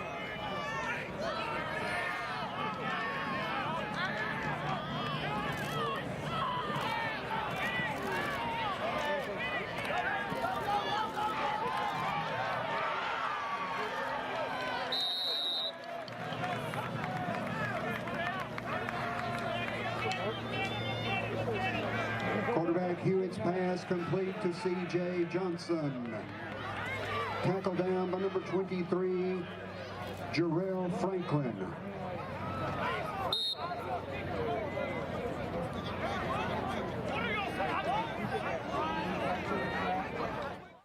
All right, Lee Teat, we are back. We've had a good show so far. Had some great coaches on. We started out with Coach Rob Black. Then we had Coach Boldin over at Waverly. Just got off with Ravenwood. Head coach Matt Daniels got another great coach. You and I had this team in the top 10 Yes. preseason. I've been real happy that they've made us look smart anyway so far. And, of course, I'm talking about DeKalb County head coach Steve Trapp. Coach, how you doing, my friend? I'm doing well, guys. I appreciate y'all having me on tonight. Hey, we're glad to speak with you, my friend. That team, like I said, you know, you're coming off that quarterfinal appearance last season. You know, you guys were, as I just mentioned, in our preseason top 10. Wrapped up the region title last week. Has this season kind of gone about the way you was expecting it to go so far? Well, I think we've played a lot of good football. I mean, even early on, you know, we dropped those 3 games, same 3 games we dropped last year. But, you know, we played good football. It's just, you know, with everything that transpired, you know, I think a lot of coaches early on with no fall scrimmages and things like that. We just didn't start off as clean as I wanted to. You know, a couple plays possibly go different. The outcomes could have go different. Those same losses we had last year were about 30 points. You know, so I think we've played, you know, good football, and it's definitely gotten better as the season has progressed. And, you know, just really fortunate and thankful and grateful that we're still able to play football. And then, you know, also, you know, getting our first region title in school history. It's just a tremendous feeling for DeKalb County. Mm-hmm. Well, Coach, do you feel like that first win over your region rival, Stone Memorial, do you see that kind of when your team started to take the turn after an 0-2 start? Well, I wouldn't say that we played our best against Stone. I mean, we had to kick a field goal to win that one. You know, we win by 1 point, and you know, it seemed like the first 4 games, you know, we were giving up big special teams play. And, you know, we give up a kick return in that one. You know, had another kick return against Upperman. You know, we lose by, you know, those 3 games we lost was all by 1 score or less. Offensively, you know, we really started making some plays and driving the ball and things like that. But defensively, we were still out of sorts. But I think after that game, just a lot of credit goes to my coaching staff. I mean, we sat down and, you know, especially on the defensive side of the ball, we moved some coaches around. And, you know, not that my guys were doing a bad job or anything like that, but we just felt like there needed to be some fresh perspective at some of our positions. And, you know, I went to outside linebackers. I'm usually a safety coach on that side of the ball, and just moved some things around. Our D coordinator, you know, Coach Cagle, he went to the D line, and you know, Coach Shaw went to inside backers. You know, so just a different perspective. And you know, I think that was a big turning point, especially for our defense. You know, our guys just started playing a lot better. Hey, man, I don't appreciate that when somebody gives you my notes for these interviews before we start here.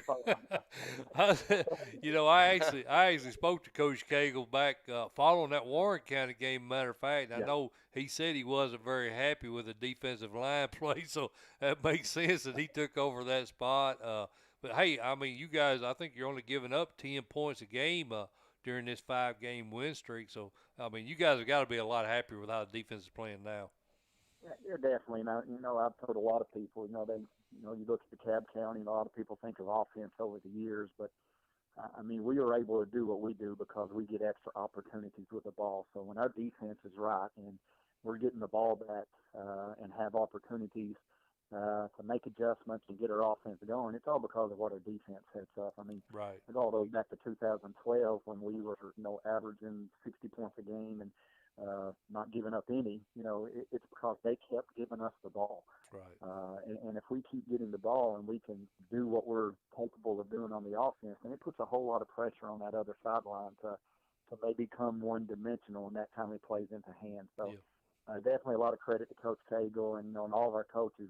We've got our hand in everything. We can't sit back and only do offense or defense or things like that. But, we were kind of on the same page with moving some guys around. I think it was a decision that paid off for us, especially defensively. Right. Coach, you got one game left next week against winless Cumberland County. Is it a good guess to say that you'll probably be going to watch Tullahoma tomorrow night? No, I'm not going anywhere. I mean, I preach to my kids all the time to control what we can control with all this stuff that's going on. And, don't take any extra chances to, present yourself with an opportunity to be presented with exposure. So I can't sit there and preach to them that as much as I would like to. I can't tell them one thing and then myself do another. Right. So, and it's, it's hit everybody differently, knock on wood. We've been able to play every game, and hopefully that continues. I mean, that's what happens now. It's, it's dreadful. So, hey, you can get that game. You can get that game on stream. I'm friends with Scott Chastain. He calls the games for them, so you can stream that game if you really want to watch it. Exactly. There's a lot of more than one way to skin a cat. That's right. We'll dig around and hunt, but I mean, we understand the potential there of who we could possibly play, but I'll be going against my whole philosophy, kind of more about what's going to happen 3 and 4 weeks from now. Like I said, we had a bye week this week, and we've got 6 block football, so we took advantage of that and let the guys go home at 3 o'clock every day. And there you go. I just told them don't let that decision bite me because when we come back next week, one thing we've been harping on all year, especially this last few weeks, is the game that we just played needs to be verified by the next one. Right. So this next one, like I told them the day before I released them, I said, we have region champs on our back now. So we better look like one when we play our next game. And that's kind of our motivation. So it's always about verifying your next opportunity, even if you were successful in the previous one. Well, Coach, you've had some great quarterbacks there. And your current quarterback, senior Axel Adino, he's definitely got to be among the best. I think he currently has 1,856 passing yards, 21 TDs against only 3 interceptions. And, of course, he's also a dual threat, 711 rushing yards, 10 TDs. He's a special kid, isn't he, Coach? He is. And, just watching him grow and mature over these last few years and just how he handles everything this year. At the beginning of last year, I mean, there was people like, man, why is he your quarterback? We always believed in him. And, it's a learning process. It's a growing process. But how he handles it and how he controls everything out there this year, it just, it makes it a lot easier for the offensive coordinator. And that's me, just having that guy out there. And then, it's not just him. He couldn't do it. He'd be the first to admit that. But he's got some really talented guys to get the ball to. Got some beef up front with some experience there. So, I think we had 9 guys returning on offense, which one of those, Tyjon Ledet, was in a car accident, so we've not had him the whole year. So we've had to have other guys step up. But, according to Max Preps, Dino's number 1 in the state as far as all-purpose yards, number 4 in passing. So he's definitely having a good year, and but he's not satisfied. That's one thing I've asked the whole team this. I said, y'all can't be content. That's good. Your glass cannot be full. I said, and even if it's half full, we're going to pour it out once we get back to work next Monday. We're joined with DeKalb County head coach Steve Trapp here on the Friday Minute Event. Well, Coach, speaking of Aldino, he's got a trio of big-time receivers, I think, with Noakes and Knowles and T.J. Alexander. And, heck, I think Knowles even has 603 receiving yards, and he might be the only one that's returning next year. It's hard to believe that this class that you've got came real close to not even getting to play a season this year. This COVID situation. Definitely. And, that the biggest thing as a coach, especially for me, is just the mental fatigue that happened. And, but one thing I told my coaches that we're not going to gripe, we're not going to complain just because, look at the spring sports people, that didn't have a season at all. Exactly. Look at the basketball ladies and that didn't even have their opportunity to finish their championships. I said, so we're not going to drop and complain. The old coaching cliche really come into play a lot this year with one day at a time, control what you can control, and keep your fingers crossed. And and again, after those first few losses, the one thing that I challenged my team with this year was gratefulness. I just told them, I said, as your head coach, I don't see how grateful you are to be able to play this year. And I said, that should be one thing the coach should never have to say to you in the circumstances. And I think it tugged on their heartstrings a little bit because we take a lot of pride in affecting people with the opportunity to play football. And this year, just to have the opportunity to practice, let alone play a game, it's a one day at a time event. And I said, I just, I need to see your motivation for playing this sport every time you get a chance to play it. And the people that watch you need to see how grateful you are to be able to play in front of them. And, like I said, I think that touched them a little bit. And, they've been playing a lot more inspired these last few weeks. Coach, we talked to Brian Coleman over at Summit back in the spring. Of course, his team made that run to the state title last year. And he's got a lot of kids back, much like this team of yours. And, we kind of told him we thought that run to the state title last year was going to really benefit them tons this year from an experience standpoint getting into the postseason. Kind of like you guys, you got to the quarterfinal last year. Nobody really saw that coming. You guys ran through some of the best teams, knocked off Tullahoma, knocked off Marshall County. You guys were underdog in both those games, and then you played a really good Nolensville team. How much are those games that these guys like Axel, got to play last year? How much is that going to help you, in your opinion, heading into this postseason? Well, I think it's just proof, of everything that we talked to them about, as far as coaches. And, we can tell them how much we believe in them and, what they can accomplish. But, they're teenagers. A lot of times they only believe it when they see it. So they've experienced it. Right. And, they've put in the work and they understand that, these coaches might know a little bit, if we listen to them and just, and it was simple last year. Our message, it's like, hey, show up, shut up, work. Right. Show up, shut up, work. That's all we're asking you to do. And have confidence and trust in what we're asking you to do.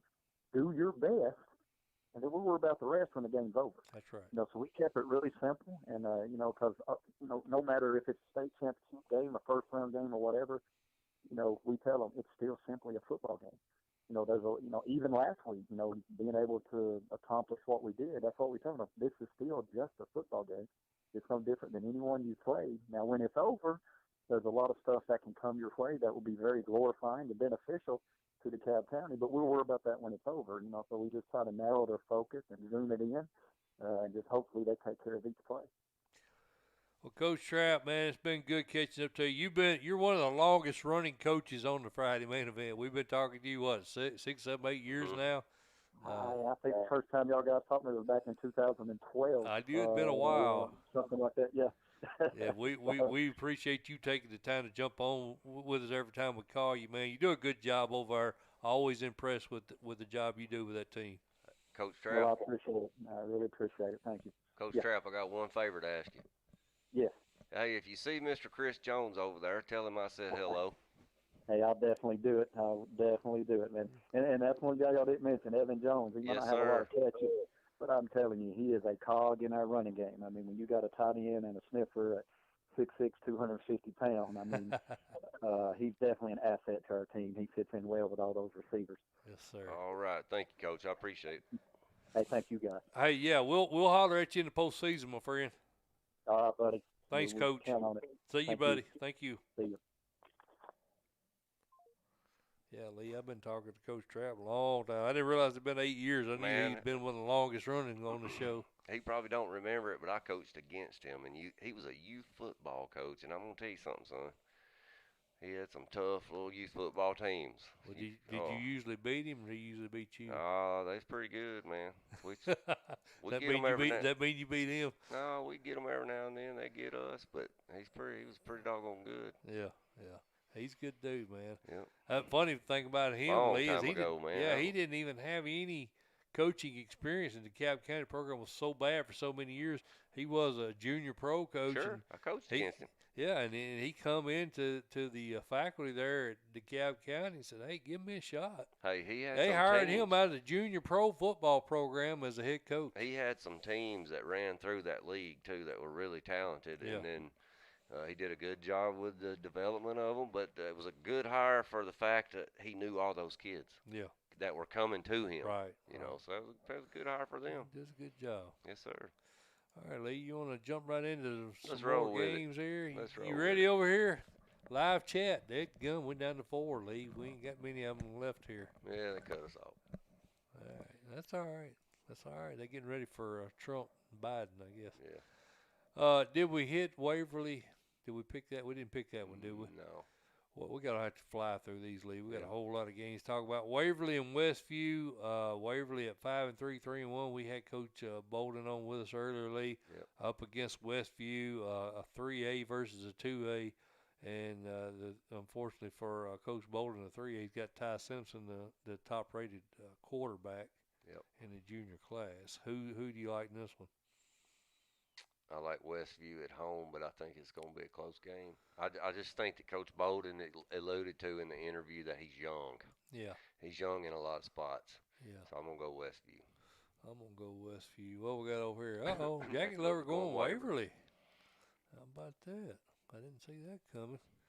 Well, he's got a little. I think he's. Have they sent now? They haven't played Westview. Did you go past Upperman? I don't know. Did I? Yeah. Yeah, I did. Upperman Watertown. Yeah, we That's don't want to skip that one. Upperman junior running back Ty Duchess Lee has 1,010 yards for Upperman. 11 TDs. Sophomore Terrence Dedman has 668 rushing TDs and 8 TDs. Jordan Kaysen for Watertown, 726 rushing yards, 10 TDs. Hughes Malone having a big year catching the ball for the Purple Tigers. Yes. And we had Gabe Webster on with us earlier this year. Thoughts? Watertown at home. You like Watertown at home? I do, but I think this game is close, Mike. 21-20 last year. Upperman won it. Yep. I think it's a close ball game, but I like Watertown at home. I like Watertown too, and Lee, I tell you, I'm looking straight on at a Watertown Trousdale County quarterfinal for what, 3rd year in a row. And I'm glad I don't have to pick that game tonight. Yep. That's gonna be another good game. Yes, sir. Powell and Oak Ridge. What we got over here? H2O, Upperman. Coleman likes Upperman. Yep. And there it go. We're down. What we got? We got 5 back. We got a little bit back. Come on back in, guys. We ain't done yet.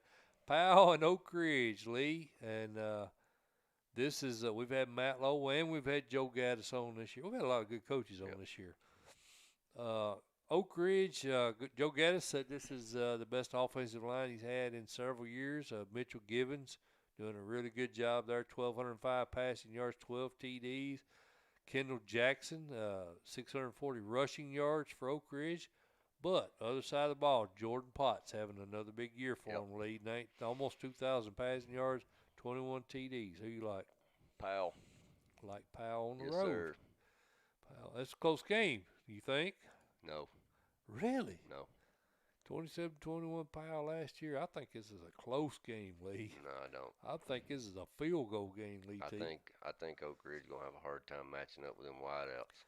Oak Ridge. I'm going to dig in this a little deeper now that you didn't went that direction, Lee. Beat Hardin Valley, beat Campbell County, beat Clinton, and they beat Mount Juliet. Their losses, Dobbins, Bennett, Farragut, and West. That's right. They haven't really lost a game that they should have won.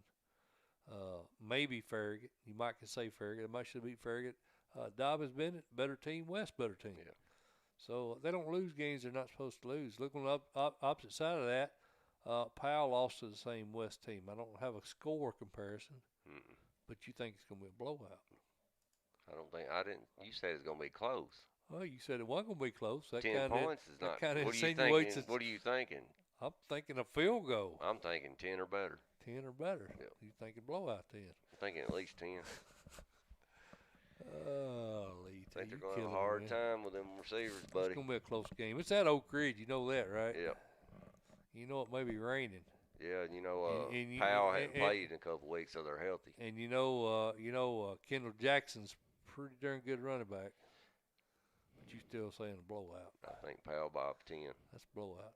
Henry County, Northeast. Henry County at Northeast. Lee, Northeast had a pretty good year. 5-1. Yep. Of course, that's Chad Watson's old team. Mhm. 5-0 in region play. Henry County undefeated in region play. Ryan Dameron, that's our boy. We Yep. like him. Sophomore quarterback over at Henry County, having a good year. They also got Juwan Odoms, who's a very good cornerback. Lee, number 29 recruit in about 247 this year. So, skill at Henry County. Yes. Northeast running back Jawan Harris, 531 yards, 6 TDs. Yes. Who wins?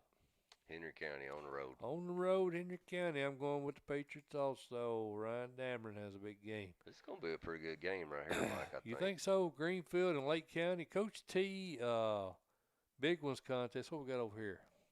Powell.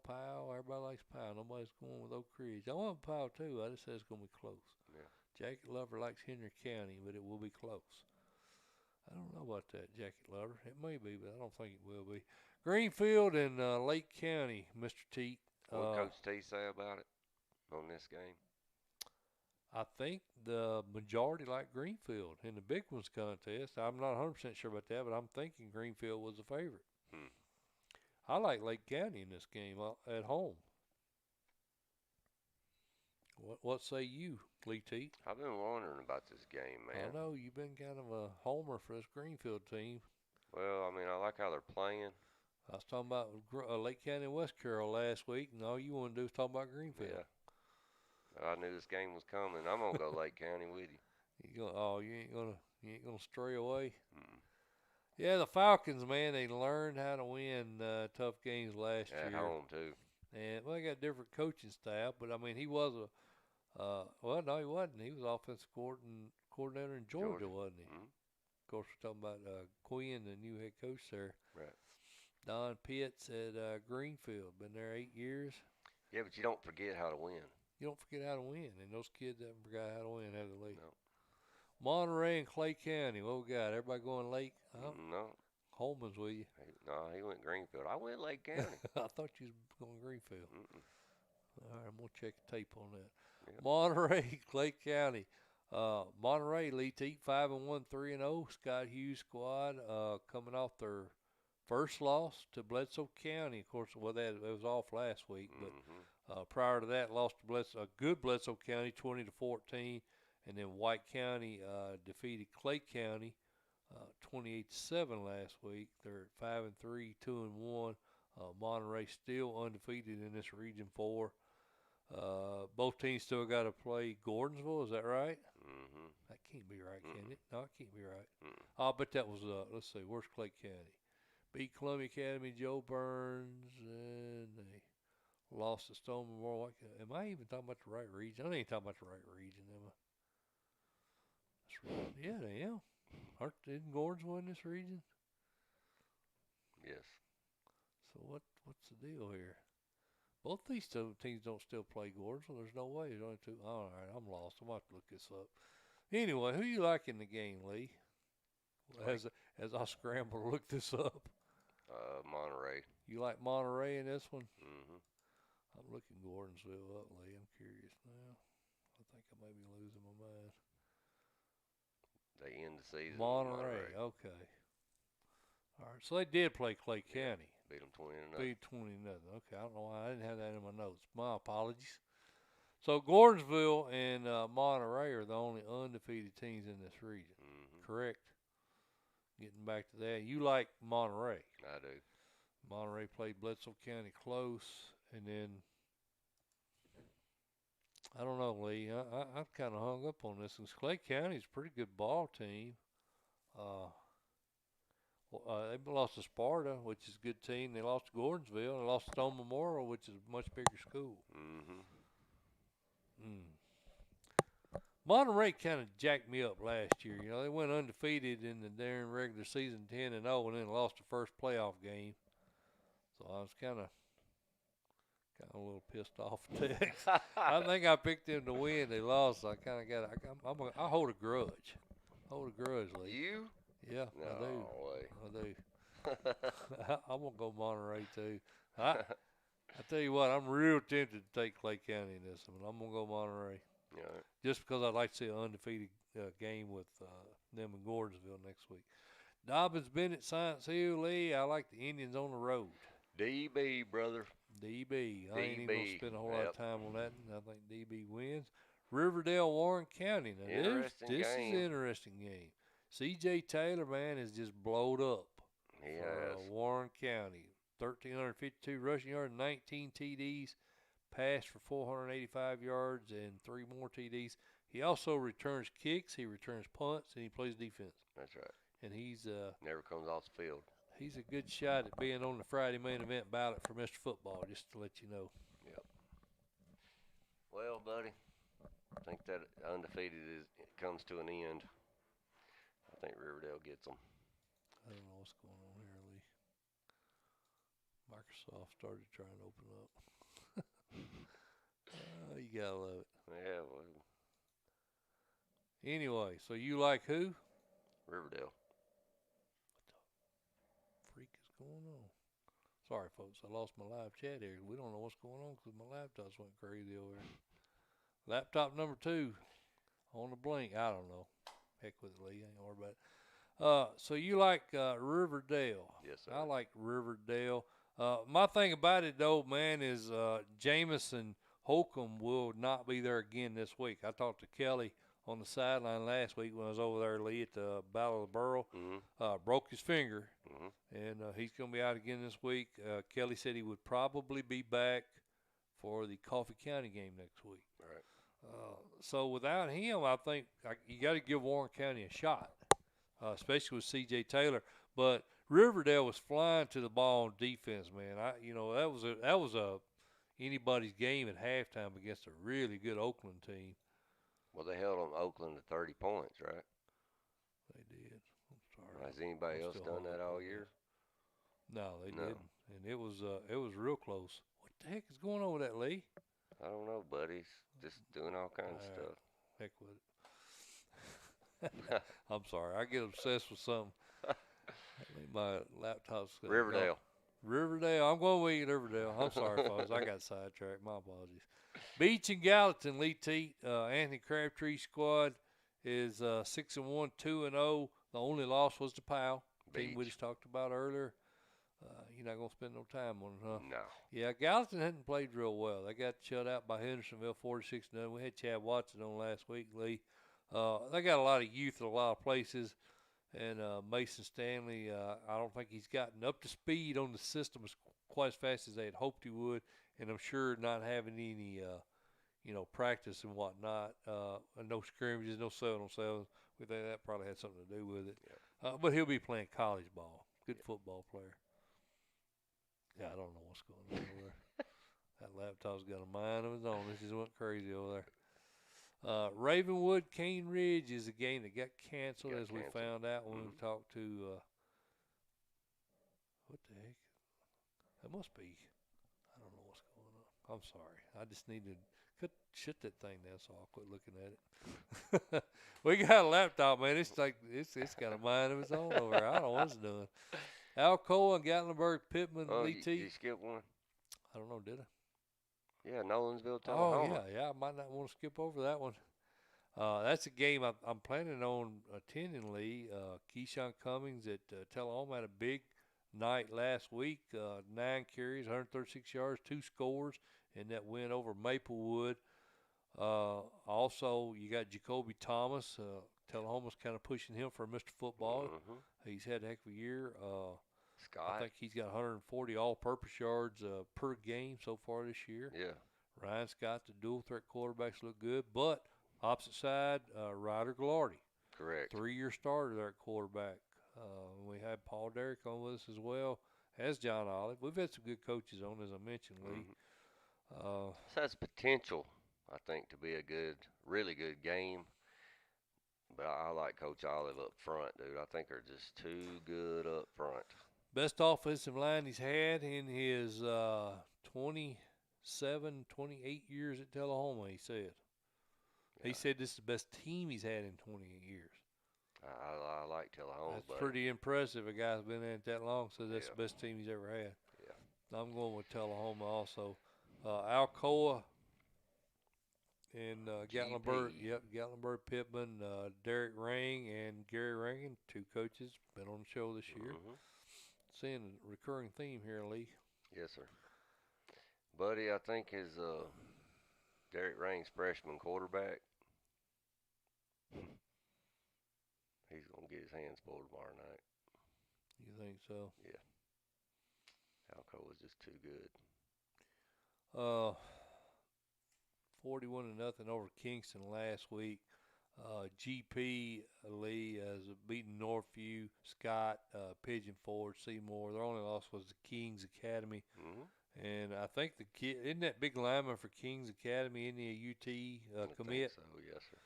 So pretty good I private don't. school. Do you think they blank them? Possibility. I mean, Man, they're not giving up any yeah, points. their defense is lights out. Much, we had was it last weekend we had Coach Rankin on, I think, and he's got most of the starters back on that defense that had was it 9 shutouts last year? I want to say It was a lot. it was a lot. He didn't even get scored on in the playoffs. Yeah, he scored in the championship. So you going Tornadoes? Oh yeah, absolutely. Maryville and McMinn County. This is a game that may have some potential. Even McMinn County Playing good. Yeah, they got Jalen Hunt at running back, 1,592 yards, rushing, 19 TDs. That's like 200 yards a game rushing. Maryville Rebels are defensively probably as good as they were last year, not quite as explosive on offense this year. However, they did put up 56 on Ooltewah last week. That's right. Does McMinn County keep this game close? Closer. Closer. I like Maryville, but I think this game is going to be a bit closer than it was last year. 30-0 last year, Maryville. I think McMinn County definitely has put some points on the board this year. I do too. I think McMinn County stays within, what do you think? 14. I was going to say 20. Maybe 14. I mean, they're at home, and they have got an undefeated solid ball team. Right. I'm going to say they stay within 20, Lee, which in most cases that's a win against Maryville. That's right. But you're right. I mean, it may be closer than that. Laverne at Smyrna. This is always billed as a rivalry game. However, Smyrna's dominated the series the last 20 years. Yeah, I think Smyrna takes this game. Mike Woodward's done a really good job with that team, Lee. He has. 6-3. They're undefeated in region play, and this is a region game.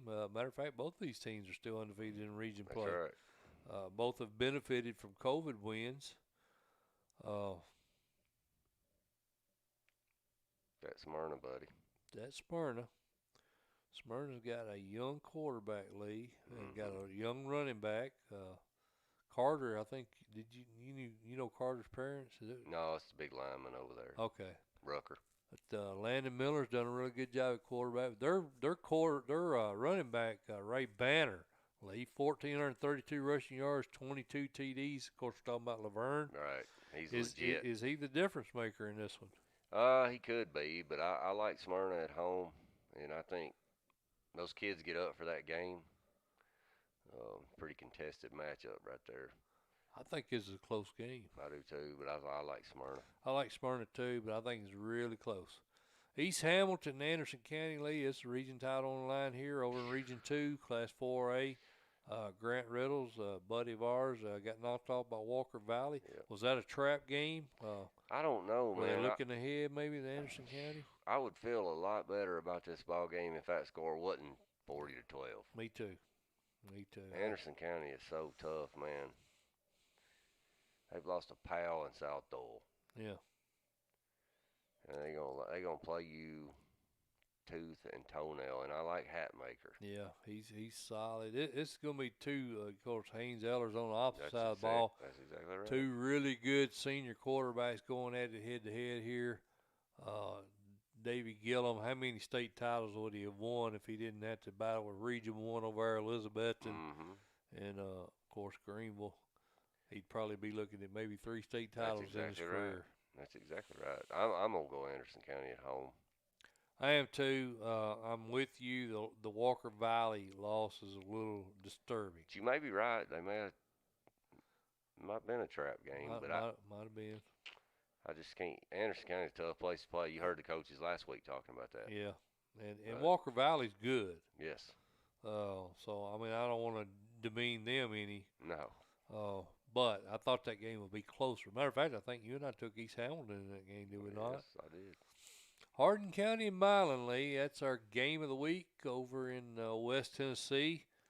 This is a 4A Hardin County team that had their first loss last week to Lexington, 27-14. That's another game you and I missed last week. Milan's coming off a 44-7 win over McNair Central. Milan's had a really impressive season so far.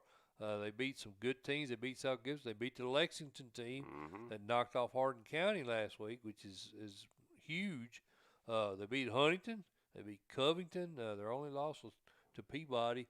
And I think Peabody had to come from behind to win that game there in week 1. Tough game right here. Hardin County just eat up with Rivers Hunt at quarterback, 1,637 yards. They got John Whiteley at running back, 1,183 yards. Caden Pope, eat up with offense. How did Lexington hold them to 14 points? I'm going Milan. Going Milan. That's what my big ones pick on Coach T. I got Milan too.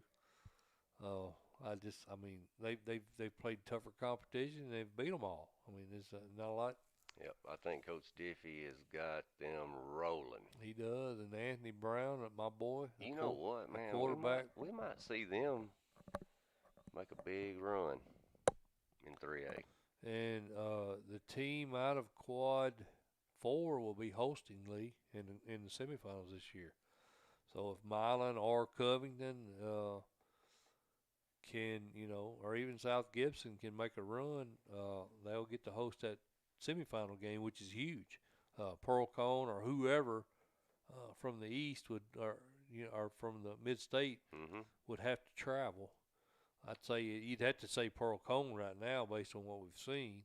Yeah, you might see a Milan Alcoa matchup. Very possible. Very possible. That'd be interesting. Yeah, would. I like how Milan's playing right now. Yeah, they've looked well. Daggum Anthony Brown, he's cranking it. I like that kid. He hits me up on Twitter all the time. He's a good kid. Yep. He's the only player I think's ever jumped on me about not picking his team high enough. I like that. He's got a little it. fire in his. Yeah, got a little spunk. That's Detroit right. kid. Got a little fire in him. So, all right, Lee. I believe that's going to do it for this week, my friend. All right, man. Appreciate all you guys tuning in with us. So you gonna head over to Tullahoma and know if it's not raining? I think that's where I'm headed. That's the plan right now. Where did you say you was going? I may be going out with my wife. Oh, there you go. Our anniversary's coming up. Yeah, you might ought to do that then. So I don't get many days off to do stuff with her. So we may be taking a weekend and get away for a minute. That'd be good. Good idea. I think that's a good plan, my friend. I don't get to I do would it often. suggest that. Yeah. All right, Lee. Well, let's get it on out and wrap it on up. Appreciate Elaborate Images. Yes. For all the merchandise. Obviously, Coach T at CoachT.com. I noticed a lot of you guys that follow the show now got the plus symbol beside your names out there at Coach T. Appreciate you taking that plus membership. I mean, if you have it, you need to. I mean, it's donation based. So whatever Coach T's website's worth to you, click on that plus membership link and go ahead and make a donation to the website and get your plus membership. That's right. Sound good to you, Lee? Yeah, and I'll tell you something else, man. Y'all don't know, but Mike puts in a ton of work during the week on this stuff. I just show up and talk. And he puts in a lot of work, man. So you guys that are watching, man, talk to your buddies. Get out there and put us out. Get some of your buddies to chime in and start watching. Some of the fans around your program, you know. Think we can give them some information.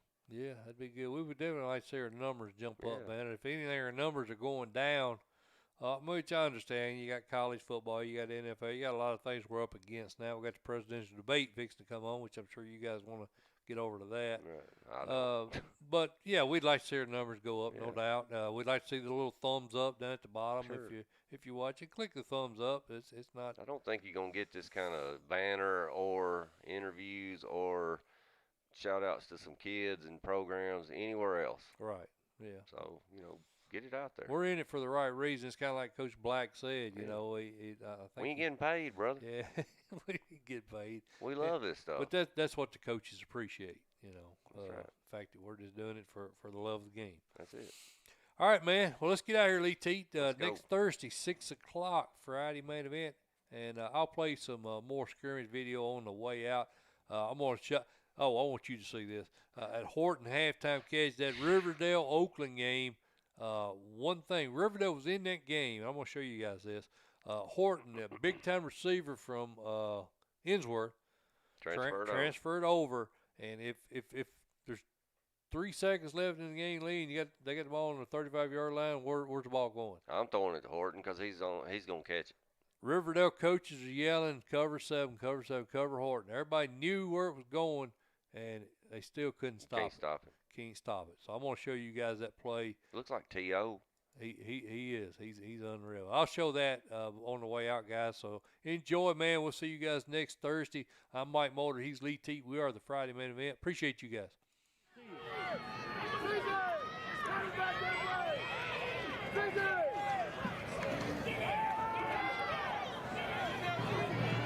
Told you.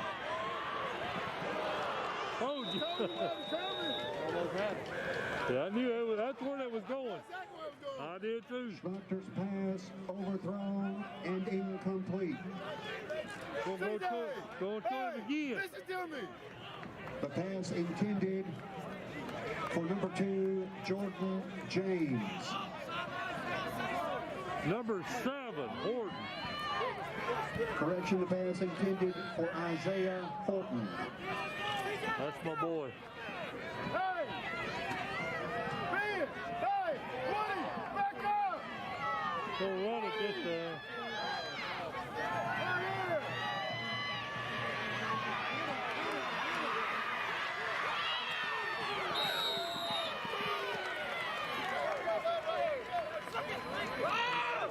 Schmuchter on the run, shoved out of bounds by number 1, Alex Mitchell.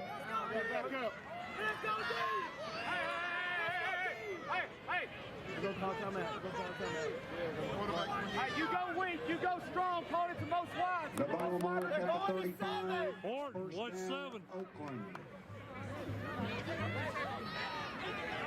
Hey, Mackie, loosen up. Go in the end zone.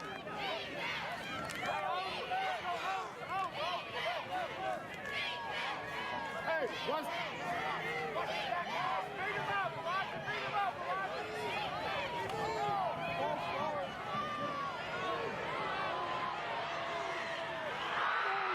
Come on, CJ.